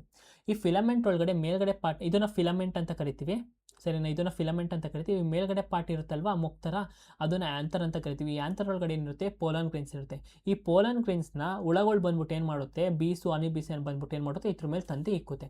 ಇದ್ರ ಮೇಲೆ ತಂದು ಇಕ್ಕಾಗ ಏನಾಗುತ್ತೆ, ಆ ಒಂದು ಪೋಲನ್ ಗ್ರೈನ್ಸ್ ಏನಾಗುತ್ತೆ, ಇದ್ರೊಳಗಡೆಯಿಂದ ಅಟ್ಯಾಚ್ ಹೋಗ್ಬಿಟ್ಟು ಏನಾಗುತ್ತೆ, ಈ ಓವರಿಗೆ ಕನೆಕ್ಟ್ ಆಗುತ್ತೆ. ಈ ಓವರಿಗೆ ಕನೆಕ್ಟ್ ಆದಾಗ ಏನಾಗುತ್ತೆ, ಅದು ಫರ್ಟಿಲೈಸೇಷನ್ ಆಗೋಕ್ಕೆ ಸ್ಟಾರ್ಟ್ ಆಗುತ್ತೆ. ಫರ್ಟಿಲೈಸೇಷನ್ ಆಗಿ ಒಂದು ಫ್ರೂಟ್ ಆಗಿ ಬೆಳ್ಕೊಳ್ಳುತ್ತೆ, ಸರಿನಾ. ಸೊ ಬಯೋ ಕ್ಲಾಸಲ್ಲಿ ಇನ್ನೂ ನೀಟಾಗಿ ಎಕ್ಸ್ಪ್ಲೇನ್ ಮಾಡಿದ್ದೀನಿ, ಬಟ್ ಇಲ್ಲಿ ಮೇಲಾಗಿ ಸ್ಪೀಡಾಗಿ ಎಕ್ಸ್ಪ್ಲೇನ್ ಮಾಡ್ತೀನಿ. ಮತ್ತು ಇನ್ನೊಂದು ಪಾರ್ಟ್ಸ್ಗಳು ಕೇಳ್ತಾರೆ. ಈ ಥರ ಹೂವುಗಳು ಇರುತ್ತಲ್ಲ, ಹೂವು ಕಲರ್ನ ನಾವು ಪೆಟಲ್ಸ್ ಅಂತ ಕರಿತೀವಿ. ಅದಾದಮೇಲೆ ಈ ಒಂದು ಹಸಿರು ಕಲರ್ ಇರುತ್ತಲ್ಲ ಕೆಳಗಡೆ, ಅದನ್ನು ನಾವೇನಂತ ಕರಿತೀವಿ, ಸೆಪ್ಪಾಲ್ ಅಂತ ಕರಿತೀವಿ. ಸೆಪ್ಪಾಲ್ ಏನು ಮಾಡುತ್ತೆ, ಇದಕ್ಕೆ ಪ್ರೊಟೆಕ್ಷನ್ ಕೊಡೋಕ್ಕೆ ಹೆಲ್ಪ್ ಮಾಡುತ್ತೆ, ಸರಿನಾ. ಇದಿಷ್ಟು ಪ್ಲ್ಯಾಂಟ್ನ ರೀಪ್ರೊಡಕ್ಟಿವ್ ಸಿಸ್ಟಮು ನಮಗೆ ಗೊತ್ತಿರಬೇಕು, ನಮಗೆ ಕ್ವಶನ್ಸ್ ಪಕ್ಕಾ ಕೇಳ್ತಾರೆ. ಈಗ ನೆಕ್ಸ್ಟ್ ಹ್ಯೂಮನ್ ರೀಪ್ರೊಡಕ್ಟಿವ್ ಸಿಸ್ಟಮ್ ನೋಡೋದಾದರೆ, ಹ್ಯೂಮನ್ ರೀಪ್ರೊಡಕ್ಟಿವ್ ಸಿಸ್ಟಮಲ್ಲಿ ನಮಗೆ male reproductive system, female reproductive system ಎರಡೂ ಗೊತ್ತಿರಬೇಕು. ಈ ಮೇಲ್ ರೀಪ್ರೊಡಕ್ಟಿವ್ ಸಿಸ್ಟಮ್ನ ಒಂದು ಪಾರ್ಟಲ್ಲಿ ಇಂಪಾರ್ಟೆಂಟ್ ಯಾವುದಪ್ಪ ಅಂತಂದರೆ ಸ್ಪರ್ಮ್ ನಮಗೆ ಇಂಪಾರ್ಟೆಂಟು. ಅದಾದಮೇಲೆ ಫೀಮೇಲಲ್ಲಿ ಓವರಿ ಇಂಪಾರ್ಟೆಂಟು. ಈ ಸ್ಪರ್ಮ್ ಮತ್ತು ಓವರಿ ಫ್ಯೂಸ್ ಆದಾಗ ಏನಾಗುತ್ತೆ, ಝೈಗೋಟ್ ಫಾರ್ಮ್ ಆಗುತ್ತೆ. ಓಕೆನಾ. ಸೊ ನಮಗೆ ಇದು ಇಂಪಾರ್ಟೆಂಟು, ನಮಗೆ ಇದರಿಂದ ಕ್ವಶನ್ಸ್ ಬಂದೇ ಬರುತ್ತೆ. ಇವತ್ತು ಕೂಡ ಕ್ವಶನ್ಸ್ ಕೇಳಿದ್ದಾರೆ. ಓಕೆನಾ. ಸೊ ಈಗ ನೆಕ್ಸ್ಟು ಓಕೆ, ಸರಿನಾ. ಈಗ ಟೆಸ್ಟಿಸ್ ಅಂದರೆ ಏನು, ಟೆಸ್ಟಿಸ್ ಅಂತಂದರೆ ಇದು. ಓಕೆನಾ. ಈ ಟೆಸ್ಟಿಸಲ್ಲಿ ಏನಾಗುತ್ತೆ, ಸ್ಪರ್ಮ್ ಜನರೇಟ್ ಆಗುತ್ತೆ. ಸ್ಕ್ರೂಟಮ್ ಅಂತಂದರೆ ಈ ಒಂದು ಭಾಗನ ಸ್ಕ್ರೂಟಮ್ ಅಂತ ಕರಿತೀವಿ. ಅದೇನು ಮಾಡುತ್ತೆ ಅಂತಂದರೆ ಟೆಂಪರೇಚರ್ನ ಮೇಂಟೈನ್ ಮಾಡುತ್ತೆ, ಸರಿನಾ. ಆಮೇಲೆ ಫೀಮೇಲ್ ಸಿಸ್ಟಮ್ ಬಂದಾಗ ಓವರೀಸ್ ಅಂದರೆ ಗೊತ್ತಿರಬೇಕು. ಓವರೀಸ್ ಏನು ಮಾಡುತ್ತೆ, ಅಂಡಾಶಯಗಳು ಎಗ್ನ ಪ್ರೊವೈಡ್ ಮಾಡುತ್ತೆ. ಈ ಅಂಡಾಶಯಗಳು ಇಲ್ಲಿಂದ ರಿಲೀಸ್ ಆಗುತ್ತೆ, ಎಲ್ಲಿ ಬರುತ್ತೆ, ಫ್ಯಾಲೋಪಿಯನ್ ಟ್ಯೂಬ್ಗೆ ಬರುತ್ತೆ, ಸರಿನಾ. ಅದಾದಮೇಲೆ ಇದು ಯುಟರಸ್ ಅಂತ ಕರಿತೀವಿ, ಇದನ್ನು ವೆಜಿನಾ ಅಂತ ನಾವು ಕರಿತೀವಿ. ಸೊ ಈಗ ಫಸ್ಟು ಮೇಲ್ ರಿಪ್ರೊಡಕ್ಟಿವ್ ಪಾರ್ಟ್ನ ನೋಡೋಣ. ಟೆಸ್ಟಿಸ್ನ ನೋಡೋಣ. ಟೆಸ್ಟಿಸ್ ಏನು ಮಾಡುತ್ತೆ, ಸ್ಪರ್ಮ್ನ ಪ್ರೊಡ್ಯೂಸ್ ಮಾಡುತ್ತೆ. ಅದಾದಮೇಲೆ ಸ್ಕ್ರೂಟಮ್ ಅಂದ್ರೇನು, ಇದನ್ನು ನಾವೇನಂತ ಕರಿತೀವಿ, ಸ್ಕ್ರೂಟಮ್ ಅಂತ ಕರಿತೀವಿ. ಓಕೆನಾ. ಈ ಸ್ಕ್ರೂಟಮ್ ಏನು ಮಾಡುತ್ತಪ್ಪ ಅಂತಂದರೆ ಒಂದು ಟೆಂಪರೇಚರ್ನ ಮೇಂಟೈನ್ ಮಾಡುತ್ತೆ. ಯಾಕೆ ಇದು ಬಾಡಿಯಿಂದ ಈಚೆಗಡೆ ಐತಪ್ಪ ಅಂತಂದರೆ, ನಮ್ಮ ಬಾಡಿ ಟೆಂಪರೇಚರು 30 to 37 ಡಿಗ್ರಿ ಇರುತ್ತೆ, 34 to 37 ಡಿಗ್ರಿ ಇರುತ್ತೆ. ಬಟ್ ಈ ಒಂದು ಏನಾದ್ರು ಸ್ಪರ್ಮ್ ಪ್ರೊಡ್ಯೂಸ್ ಆಗಬೇಕಂದ್ರೆ ಟೆಸ್ಟೀಸ್ಗೆ ಏನಿರಬೇಕಂದ್ರೆ <34 ಡಿಗ್ರಿ ಸೆಲ್ಸಿಯಸ್ ಇರಬೇಕು. ಬಟ್ ನಮ್ಮ ಬಾಡಿ ಟೆಂಪರೇಚರ್ ಜಾಸ್ತಿ ಐತೆ, ಅದಕ್ಕೋಸ್ಕರ ಈಚೆಗಡೆ ಇದ್ದು ಈ ಒಂದು ಬಾಡಿ ಟೆಂಪರೇಚರ್ನ ಕಡಿಮೆಗೊಳಿಸುತ್ತೆ. ಓಕೆನಾ. ಕಡಿಮೆ ಇದ್ದಾಗ ಏನಾಗುತ್ತೆ, ನಮಗೆ ಸ್ಪರ್ಮ್ ಜನರೇಟ್ ಆಗೋಕ್ಕೆ ಹೆಲ್ಪ್ ಆಗುತ್ತೆ, ಸರಿನಾ. ಸೊ ಎಪಿಡಮಿಸ್ ಅಂತ ಇರುತ್ತೆ. ಇದೇನು ಮಾಡುತ್ತಪ್ಪ ಅಂದರೆ, ಈ ಒಂದು ಐತಲ್ವಾ, ಇದನ್ನು ಎಪಿಡಮಿಸ್ ಅಂತ ಕರಿತೀವಿ. ಇದೇನು ಮಾಡುತ್ತಪ್ಪ ಅಂದರೆ ಒಂದು ಸ್ಪರ್ಮ್ನ ಮೆಚೂರ್ ಮಾಡೋಕ್ಕೆ ಹೆಲ್ಪ್ ಮಾಡುತ್ತೆ. ಸ್ಪರ್ಮ್ ಅಲ್ಲಿ ಅದ್ರೊಳಗಡೆ ಇರುತ್ತೆ, ಮತ್ತು ಅದ್ರೊಳಗೆ ಮೆಚೂರ್ ಮಾಡೋಕ್ಕೆ ಹೆಲ್ಪ್ ಮಾಡುತ್ತೆ. ಮೆಚೂರ್ ಅಂತಂದರೆ ಆ ಒಂದು ಸ್ಪರ್ಮ್ನ ಕ್ವಾಲಿಟಿ ಇನ್ಕ್ರೀಸ್ ಮಾಡುತ್ತೆ. ಈ ವಾಸ್ ಡಿಫರ್ಸ್ ಅಂತ ಕರಿತೀವಿ. ಈ ವಾಸ್ ಡಿಫರ್ಸ್ ಐತಲ್ವ, ಈ ಥರ ಒಂದು ಪೈಪ್ ಥರ ಐತಲ್ವ, ಇದನ್ನು ವಾಸ್ ಡಿಫರ್ಸ್ ಅಂತ ಕರಿತೀವಿ. ಇದೇನು ಮಾಡುತ್ತಪ್ಪ ಅಂದರೆ ಸ್ಪರ್ಮ್ನ ಇಲ್ಲಿಂದ ಕ್ಯಾರಿ ಮಾಡುತ್ತೆ. ಓಕೆನಾ. ಸ್ಕ್ರೂಟಮ್ನಿಂದ ಸ್ಪರ್ಮ್ನ ಕ್ಯಾರಿ ಮಾಡುತ್ತೆ. ಕ್ಯಾರಿ ಮಾಡಬೇಕಾದ್ರೆ ಏನಾಗುತ್ತೆ, ಆ ಒಂದು ಪ್ರೋಟೀನ್ಸ್ ಮತ್ತು ಫ್ಲೂಯಿಡ್ಗೆ, ಆ ಒಂದು ಸ್ಪರ್ಮ್ಗೆ ಫ್ಲೂಯಿಡ್ ಮತ್ತು ಪ್ರೋಟೀನ್ಸ್ನ ಆ್ಯಡ್ ಮಾಡುತ್ತೆ. ಈಗ ಗ್ಲ್ಯಾಂಡ್ಸ್ ಅಂದರೆ ಏನು ನೋಡಿ, ಈ ಥರ ಗ್ಲ್ಯಾಂಡ್ಸ್ ಇರುತ್ತೆ. ಮತ್ತು ಯುರೇತ್ರ ಇರುತ್ತೆ. ಈ ಯುರೇತ್ರದಿಂದ ಇದು ಪಾಸ್ ಆಗುತ್ತೆ. ಅದಾದಮೇಲೆ ಏನಾಗುತ್ತೆ, ಪೆನಿಸ್ ಇದರಿಂದ ಫೀಮೇಲ್ ಬಾಡಿಗೆ ಇಜೆಕ್ಟ್ ಮಾಡೋಕ್ಕೆ ಹೆಲ್ಪ್ ಮಾಡುತ್ತೆ. ಇದು full male reproductive part. Next ಈ ಫಿಮೇಲ್ ರಿಪ್ರೊಡಕ್ಟಿವ್ ಪಾರ್ಟ್, ಇದನ್ನು ಓವರಿ ಅಂತ ಕರಿತೀವಿ. ಓಕೆನಾ, ನೋಡಿ ಇದನ್ನು ಓವರಿ ಅಂತ ಕರಿತೀವಿ, ಸರಿನಾ. ಇದನ್ನು ಓವರಿ ಅಂತ ಕರಿತೀವಿ. ಇಲ್ಲಿ ಏನಾಗುತ್ತೆ, ಎಗ್ ರಿಲೀಸ್ ಆಗುತ್ತೆ. ಎಗ್ ರಿಲೀಸ್ ಆಗ ಇಲ್ಲಿಂದ ಹಿಂಗೆ ಬರುತ್ತೆ, ಇಲ್ಲಿ ಬಂದು ಏನಾಗುತ್ತೆ, ಯುರೇಟ್ರಸಲ್ಲಿ ಬಂದು ಇರುತ್ತೆ. ಇನ್ ಕೇಸ್ ಏನಾದರೂ ಸ್ಪರ್ಮ್ ಬಂದ್ಬಿಟ್ಟು ಇದಕ್ಕೆ ಫರ್ಟಿಲೈಸ್ ಆದರೆ ಇಲ್ಲಿ ಎಂಬ್ರಿಯೋ ಫಾರ್ಮ್ ಆಗುತ್ತೆ, ಇಲ್ಲಿಂದ ಮಗು ಡೆವಲಪ್ ಆಗೋಕ್ಕೆ ಹೆಲ್ಪ್ ಆಗುತ್ತೆ. ಇನ್ ಕೇಸ್ ಆಗಿಲ್ಲ ಅಂತಂದರೆ ಅದೇನಾಗುತ್ತಂತೆ, ಬ್ರೇಕ್ ಡೌನ್ ಆಗಿಬಿಟ್ಟು ಬ್ಲಡ್ ಆಗಿ ಫ್ಲೋ ಆಗುತ್ತೆ, ಸರಿನಾ. ಇದನ್ನು ಯುಟೆರಸ್ ಅಂತ ಕರಿತೀವಿ, ಇದನ್ನು ಓವರಿ ಅಂತ ಕರಿತೀವಿ. ಅಂದರೆ ಎಗ್ ಓವರಿ, ಎಗ್ ಇಲ್ಲಿ ರಿಲೀಸ್ ಆಗುತ್ತೆ. ಇದನ್ನು ಏನಂತ ಕರಿತೀವಿ, ಇದನ್ನು ಫ್ಯಾಲೋಪಿಯನ್ ಟ್ಯೂಬ್ ಅಂತ ಕರಿತೀವಿ, ಸರಿನಾ. ಅದಾದಮೇಲೆ ಇದು ವೆಜಿನ ಇಲ್ಲಿಂದ ಪಾಸ್ ಆಗುತ್ತೆ. ಎಗ್ ಏನಾದರೂ ಇನ್ ಕೇಸ್ ಏನಾದರೂ ಸ್ಪರ್ಮ್ ಇಲ್ಲಿಂದ ಹೋಗುತ್ತೆ, ಓಕೆನಾ. ಇನ್ ಕೇಸ್ ಏನು ಎಗ್ ಏನೋ ಫರ್ಟಿಲೈಸ್ ಆಗಲ್ಲ, ಅದು ಬ್ಲಡ್ ಆಗಿ ಇಲ್ಲಿಂದ ಫ್ಲೋ ಆಗಿ ಬಾಡಿ ಈಚೆಗಡೆ ಬರುತ್ತೆ, ಓಕೆನಾ. ಇದು ಫೀಮೇಲ್ ರಿಪ್ರೊಡಕ್ಟಿವ್ ಸಿಸ್ಟಮ್. ಈಗ ಆಮೇಲೆ ನನಗೆ ಮೆನ್ಸ್ಟ್ರಲ್ ಸೈಕಲ್ ಬಗ್ಗೆ ಗೊತ್ತಿರಬೇಕು. ಈ ಮೆನ್ಸ್ಟ್ರಲ್ ಸೈಕಲ್ ಅಂದರೆ ಏನು, ಇದು ಯಾವ ಥರ ಆಗುತ್ತೆ ಅಂದರೆ ಫೀಮೇಲ್ ಬಾಡಿಯಲ್ಲಿ ಗೊತ್ತೆ. ಯಾವಾಗ ಎಗ್ಗು ರಿಲೀಸ್ ಆಗುತ್ತೋ ನೋಡಿ, ಇವಾಗ ಎಗ್ಗು ರಿಲೀಸ್ ಆಗುತ್ತೆ. ಇನ್ ಕೇಸ್ ಏನಾದರೂ ಎಗ್ಗು ಫರ್ಟಿಲೈಸ್ ಆಗಿಲ್ಲ ಅಂತಂದರೆ ಅದೇನಾಗುತ್ತಪ್ಪ ಅಂತಂದರೆ ಈ ಯುಟೆರಸ್ಗೆ ಏನು ಒಡ್ಕೊಂಡು ಏನಾಗುತ್ತೆ, ಅದು ಬ್ರೇಕ್ ಡೌನ್ ಆಗುತ್ತೆ, ಯಾಕಂದ್ರೆ ಓಕೆನಾ, ಎಗ್ಗು ಫರ್ಟಿಲೈಸ್ ಆಗಿಲ್ಲ ಅಂತಂದರೆ, ಸರಿನಾ. ಸೊ ಒಂದು ನಿಮಿಷ. ಸೊ ಇದರೊಳಗೆ ನಮಗೆ 4 ಸ್ಟೇಜ್ ಇರುತ್ತೆ, ಓಕೆನಾ. ಮೊದಲನೇ ಸ್ಟೇಜು ಮೆನ್ಸ್ಟ್ರುಯಲ್ ಫೇಸ್ ಅಂತ ಕರಿತೀವಿ. ಏನಾಗುತ್ತಪ್ಪ ಅಂತಂದರೆ ಒಂದು ಎಗ್ಗು ಬರುತ್ತೆ, ಫರ್ಟಿಲೈಸ್ ಆಗಲ್ಲ. ಫರ್ಟಿಲೈಸ್ ಆಗ್ದಾಗೇನೆ ಯುಟೆರಸ್ಗೆ ಲೈನಿಂಗ್ಗೆ ಒಟ್ಕೊಂಡು ಏನಾಗುತ್ತೆ, ಬ್ರೇಕ್ ಡೌನ್ ಆಗುತ್ತೆ. ಬ್ರೇಕ್ ಡೌನ್ ಆಗಿಬಿಟ್ಟು ಏನಾಗುತ್ತೆ, ಆ ಬ್ಲಡ್ಡು ಬಾಡಿಯಿಂದ ಈಚೆಗಡೆ ಬರುತ್ತೆ. ಈಚೆಗಡೆ ಬಂದಾದಮೇಲೆ ಏನಾಗುತ್ತೆ, ನೆಕ್ಸ್ಟು ಫಾಲಿಕ್ಯುಲರ್ ಫೇಸ್ ಅಂತ ಕರಿತೀವಿ. 6 ದಿನದಿಂದ 13 ದಿನ ಆದಮೇಲೆ, ಓಕೆನಾ. ಸೊ ಆ ಒಂದು ಬ್ಲಡ್ ಫ್ಲೋ ಆಗಿ 5 to 6 days ಆದಮೇಲೆ ಏನಾಗುತ್ತೆ, ಹೊಸ ಒಂದು ಎಗ್ಗು ಡೆವಲಪ್ ಆಗುತ್ತೆ. ಈ ಹೊಸ ಒಂದು ಡೆವಲಪ್ ಏನಾಗದಾಗ ಆದಮೇಲೆ ಏನಾಗುತ್ತೆ ಅಂದರೆ ಫ್ಯಾಲೋಪಿಯನ್ ಟ್ಯೂಬ್ ಹತ್ರ ಬರುತ್ತೆ. ಫ್ಯಾಲೋಪಿಯನ್ ಟ್ಯೂಬ್ ಹತ್ರ ಬಂದಾಗ ಅದನ್ನು ಓವುಲೇಷನ್ ಫೇಸ್ ಅಂತ ಕರಿತೀವಿ, ಸರಿನಾ. ಆ ಓವುಲೇಷನ್ ಫೇಸ್ ಅಂತ ಏನು ಅಂದರೆ ಎಗ್ಸು ಮೆಚೂರ್ ಆಗೋಕ್ಕೆ, ಅಂದರೆ ಫ್ಯೂಸ್ ಆಗೋಕ್ಕೆ ಒಳ್ಳೆ ಟೈಮ್ ಅಂತ, ಓಕೆನಾ. ಆ ಒಂದು ಟೈಮಲ್ಲಿ ಫ್ಯೂಸ್ ಆದರೆ ಝೈಗೋಟು ಫರ್ಟಿಲೈಸ್ ಆದರೆ ಝೈಗೋಟು ಫಾರ್ಮ್ ಆಗುತ್ತೆ. ಇನ್ ಕೇಸ್ ಏನಾದ್ರು ಫ್ಯೂಸ್ ಆಗದಲ್ಲೇ ಮತ್ತೆ ಇಲ್ಲೇ ಬಂದು ಸ್ಟೇ ಆದರೆ, ಮತ್ತೆ ಬಂದು ಬ್ರೇಕ್ ಡೌನ್ ಆದರೆ ಅದನ್ನು ಏನಂತ ಕರಿತೀವಿ, ಲ್ಯೂಟ್ಯುವಲ್ ಫೇಸ್ ಅಂತ ಕರಿತೀವಿ, ಓಕೆನಾ. ಅದು 15 to 28 ಡೇಸಲ್ಲಿ ಆಗುತ್ತೆ. ಸೊ ಈ ಒಂದು ಸ್ಟೇಜ್ ಯಾಕಪ್ಪ ಅಂತಂದರೆ ಪ್ರತಿ ಒಂದು ಮಂತ್ಗೂ 28 ಡೇಸ್ಗೂ ಒಂದು ಫೀಮೇಲಲ್ಲಿ ಒಂದು ಪ್ರೆಗ್ನೆನ್ಸಿನ ಕ್ರಿಯೇಟ್ ಮಾಡುತ್ತೆ, ಓಕೆನಾ. ಪ್ರತಿ ಒಂದು ಮಂತ್ಗೂ ಪ್ರೆಗ್ನೆನ್ಸಿಗೆ ರೆಡಿ ಮಾಡ್ತಾ ಇರುತ್ತೆ, ಓಕೆನಾ. ಇದನ್ನು ನಾವೇಂತ ಕರಿತೀವಿ ಅಂದರೆ ಮೆನ್ಸ್ಟ್ರುಯಲ್ ಸೈಕಲ್ ಅಂತ ಕರಿತೀವಿ. ನಮಗೆ ಇದ್ರ ಬಗ್ಗೆ ಗೊತ್ತಿರಬೇಕು.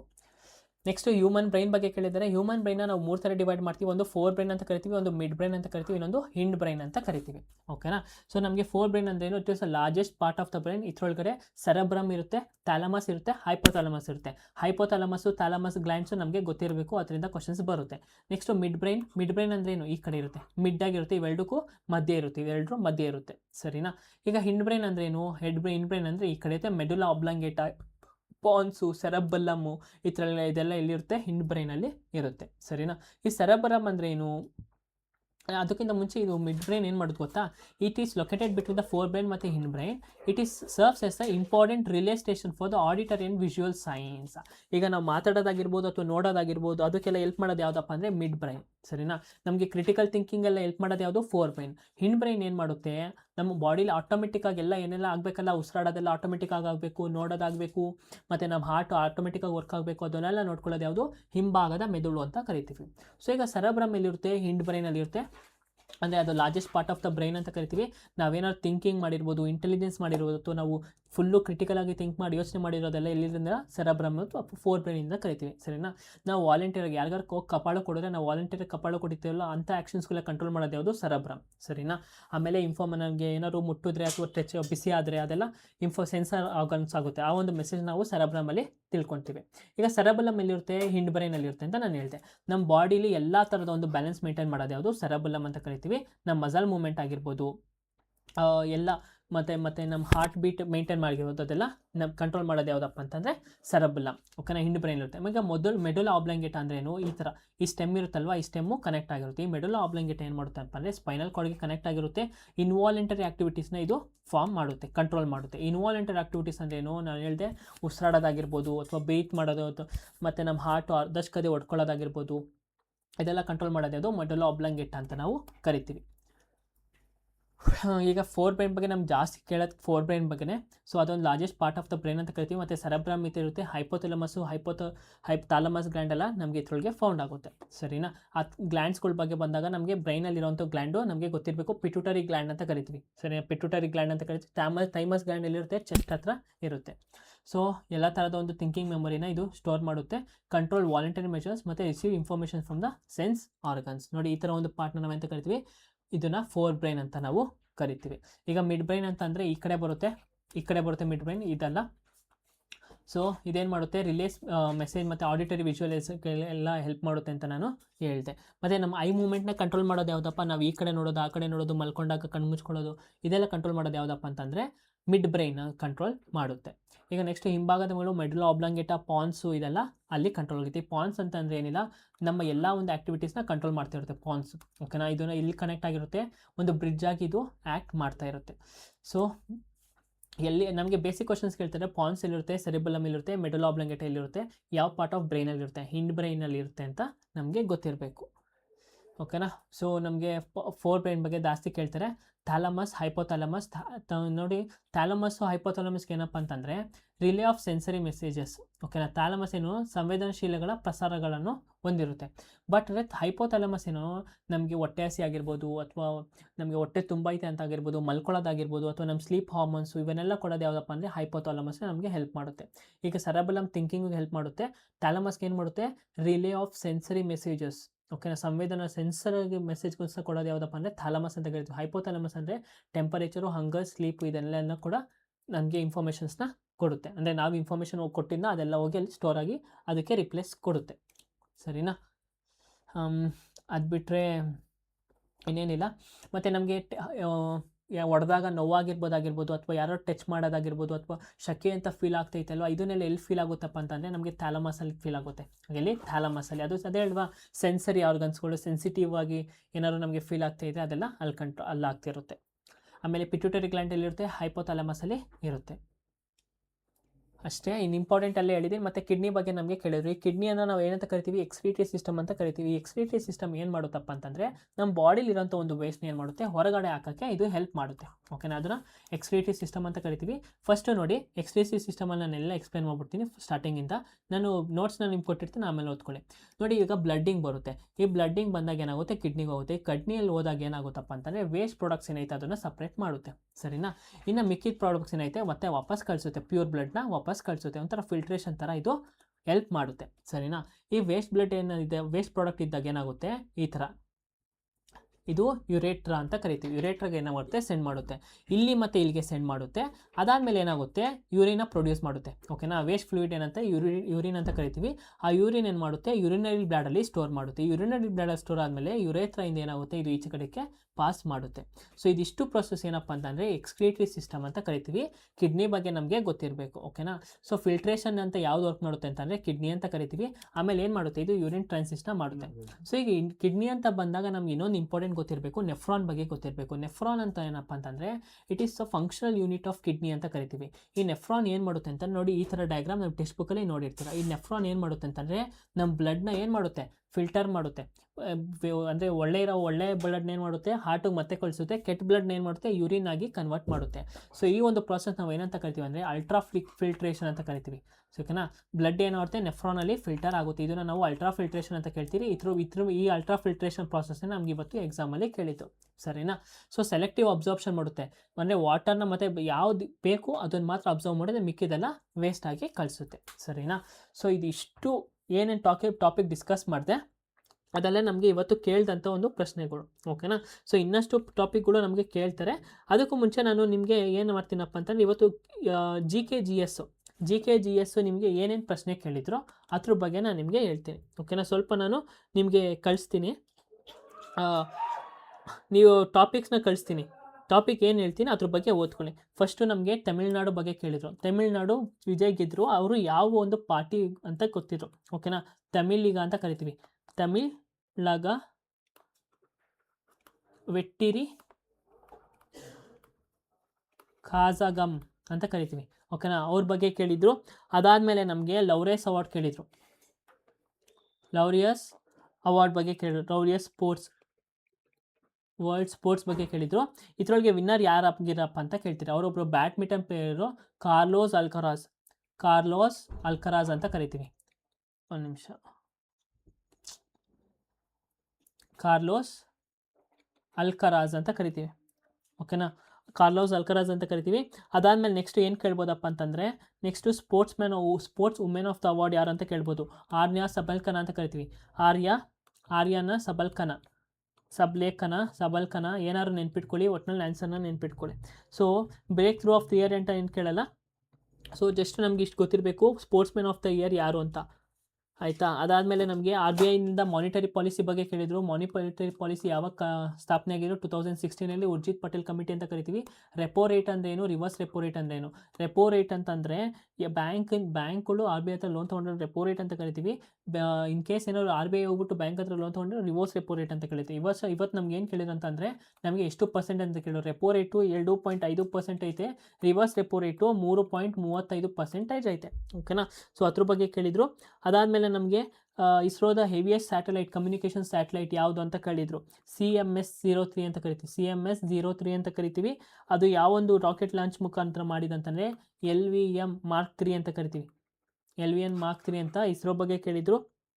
ಅದಾದಮೇಲೆ ನೆಕ್ಸ್ಟು ಎಕ್ಸ್ಟ್ರೀಮ್ ಪಾವರ್ಟಿ ಇಂಡೆಕ್ಸ್ ಬಗ್ಗೆ ಕೇಳಿದರು. Extreme poverty in India as per the world bank ಎಷ್ಟಪ್ಪ ಅಂತಂದರೆ 171 million from the extreme poverty. ಅಂದರೆ 171 ಮಿಲಿಯನ್ ಪೀಪಲ್ ಏನಾಗಿರ್ತಪ್ಪ ಅಂತಂದರೆ ಪಾವರ್ಟಿಯಿಂದ ಅಪ್ಲಿಫ್ಟ್ಮೆಂಟ್ ಮಾಡಿದ್ದೀವಿ, ಅವ್ರನ್ನ ತೆಗೆದಿದ್ದೀವಿ ಅಂತ. ಸೊ ಎಷ್ಟು ಪರ್ಸೆಂಟೇಜ್ ಅಂತ ಕೇಳಿದರು, 5.3% ಅಂತ ಕೇಳಿದ್ರು. ಯಾವಾಗ ಈ ವರ್ಲ್ಡ್ ಬ್ಯಾಂಕ್ ಅವರು ಇವರೆಲ್ಲ ರಿಪೋರ್ಟ್ ಬಿಡ್ತಾರೆ ನೋಡಿ, ಅದೆಲ್ಲ ನಮಗೆ ತುಂಬ ಇಂಪಾರ್ಟೆಂಟ್ಸ್ ಆಗುತ್ತೆ, ಸರಿನಾ. ಅದಾದಮೇಲೆ ICC ಬಗ್ಗೆ ಕ್ವಶನ್ಸ್ ಕೇಳಿದರು. ಸೊ ಇದಿಷ್ಟು ಎಲ್ಲ ಏನು ನಮಗೆ ತುಂಬ ಇಂಪಾರ್ಟೆಂಟು.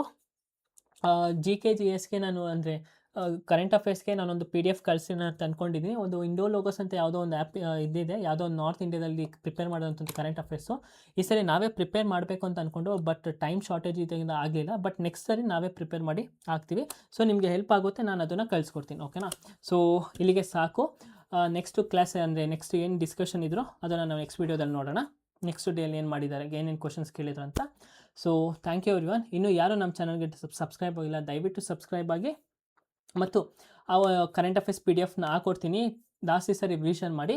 ಮತ್ತು ಈ ಒಂದು ಇಂಪಾರ್ಟೆಂಟ್ ಟಾಪಿಕ್ಸ್ ಏನು ಹೇಳಿದ್ದೀನಲ್ವಾ, ಅದೆಲ್ಲ ನೀವು ಜಾಸ್ತಿ ಸರಿ ರಿವಿಷನ್ ಮಾಡಿ. ಮತ್ತು ರಿವಿಷನ್ ಮಾಡೋದಕ್ಕಿಂತ ಕಾನ್ಸೆಪ್ಟ್ ಕ್ಲಾರಿಟಿ ಮಾಡ್ಕೊಳ್ಳೋದು ಬೆಸ್ಟ್. ಓಕೆನಾ, ಸೊ ಸಾಕು, ಎಂಡ್ ಮಾಡೋಣ. And thank you everyone. Meet you in the next lecture.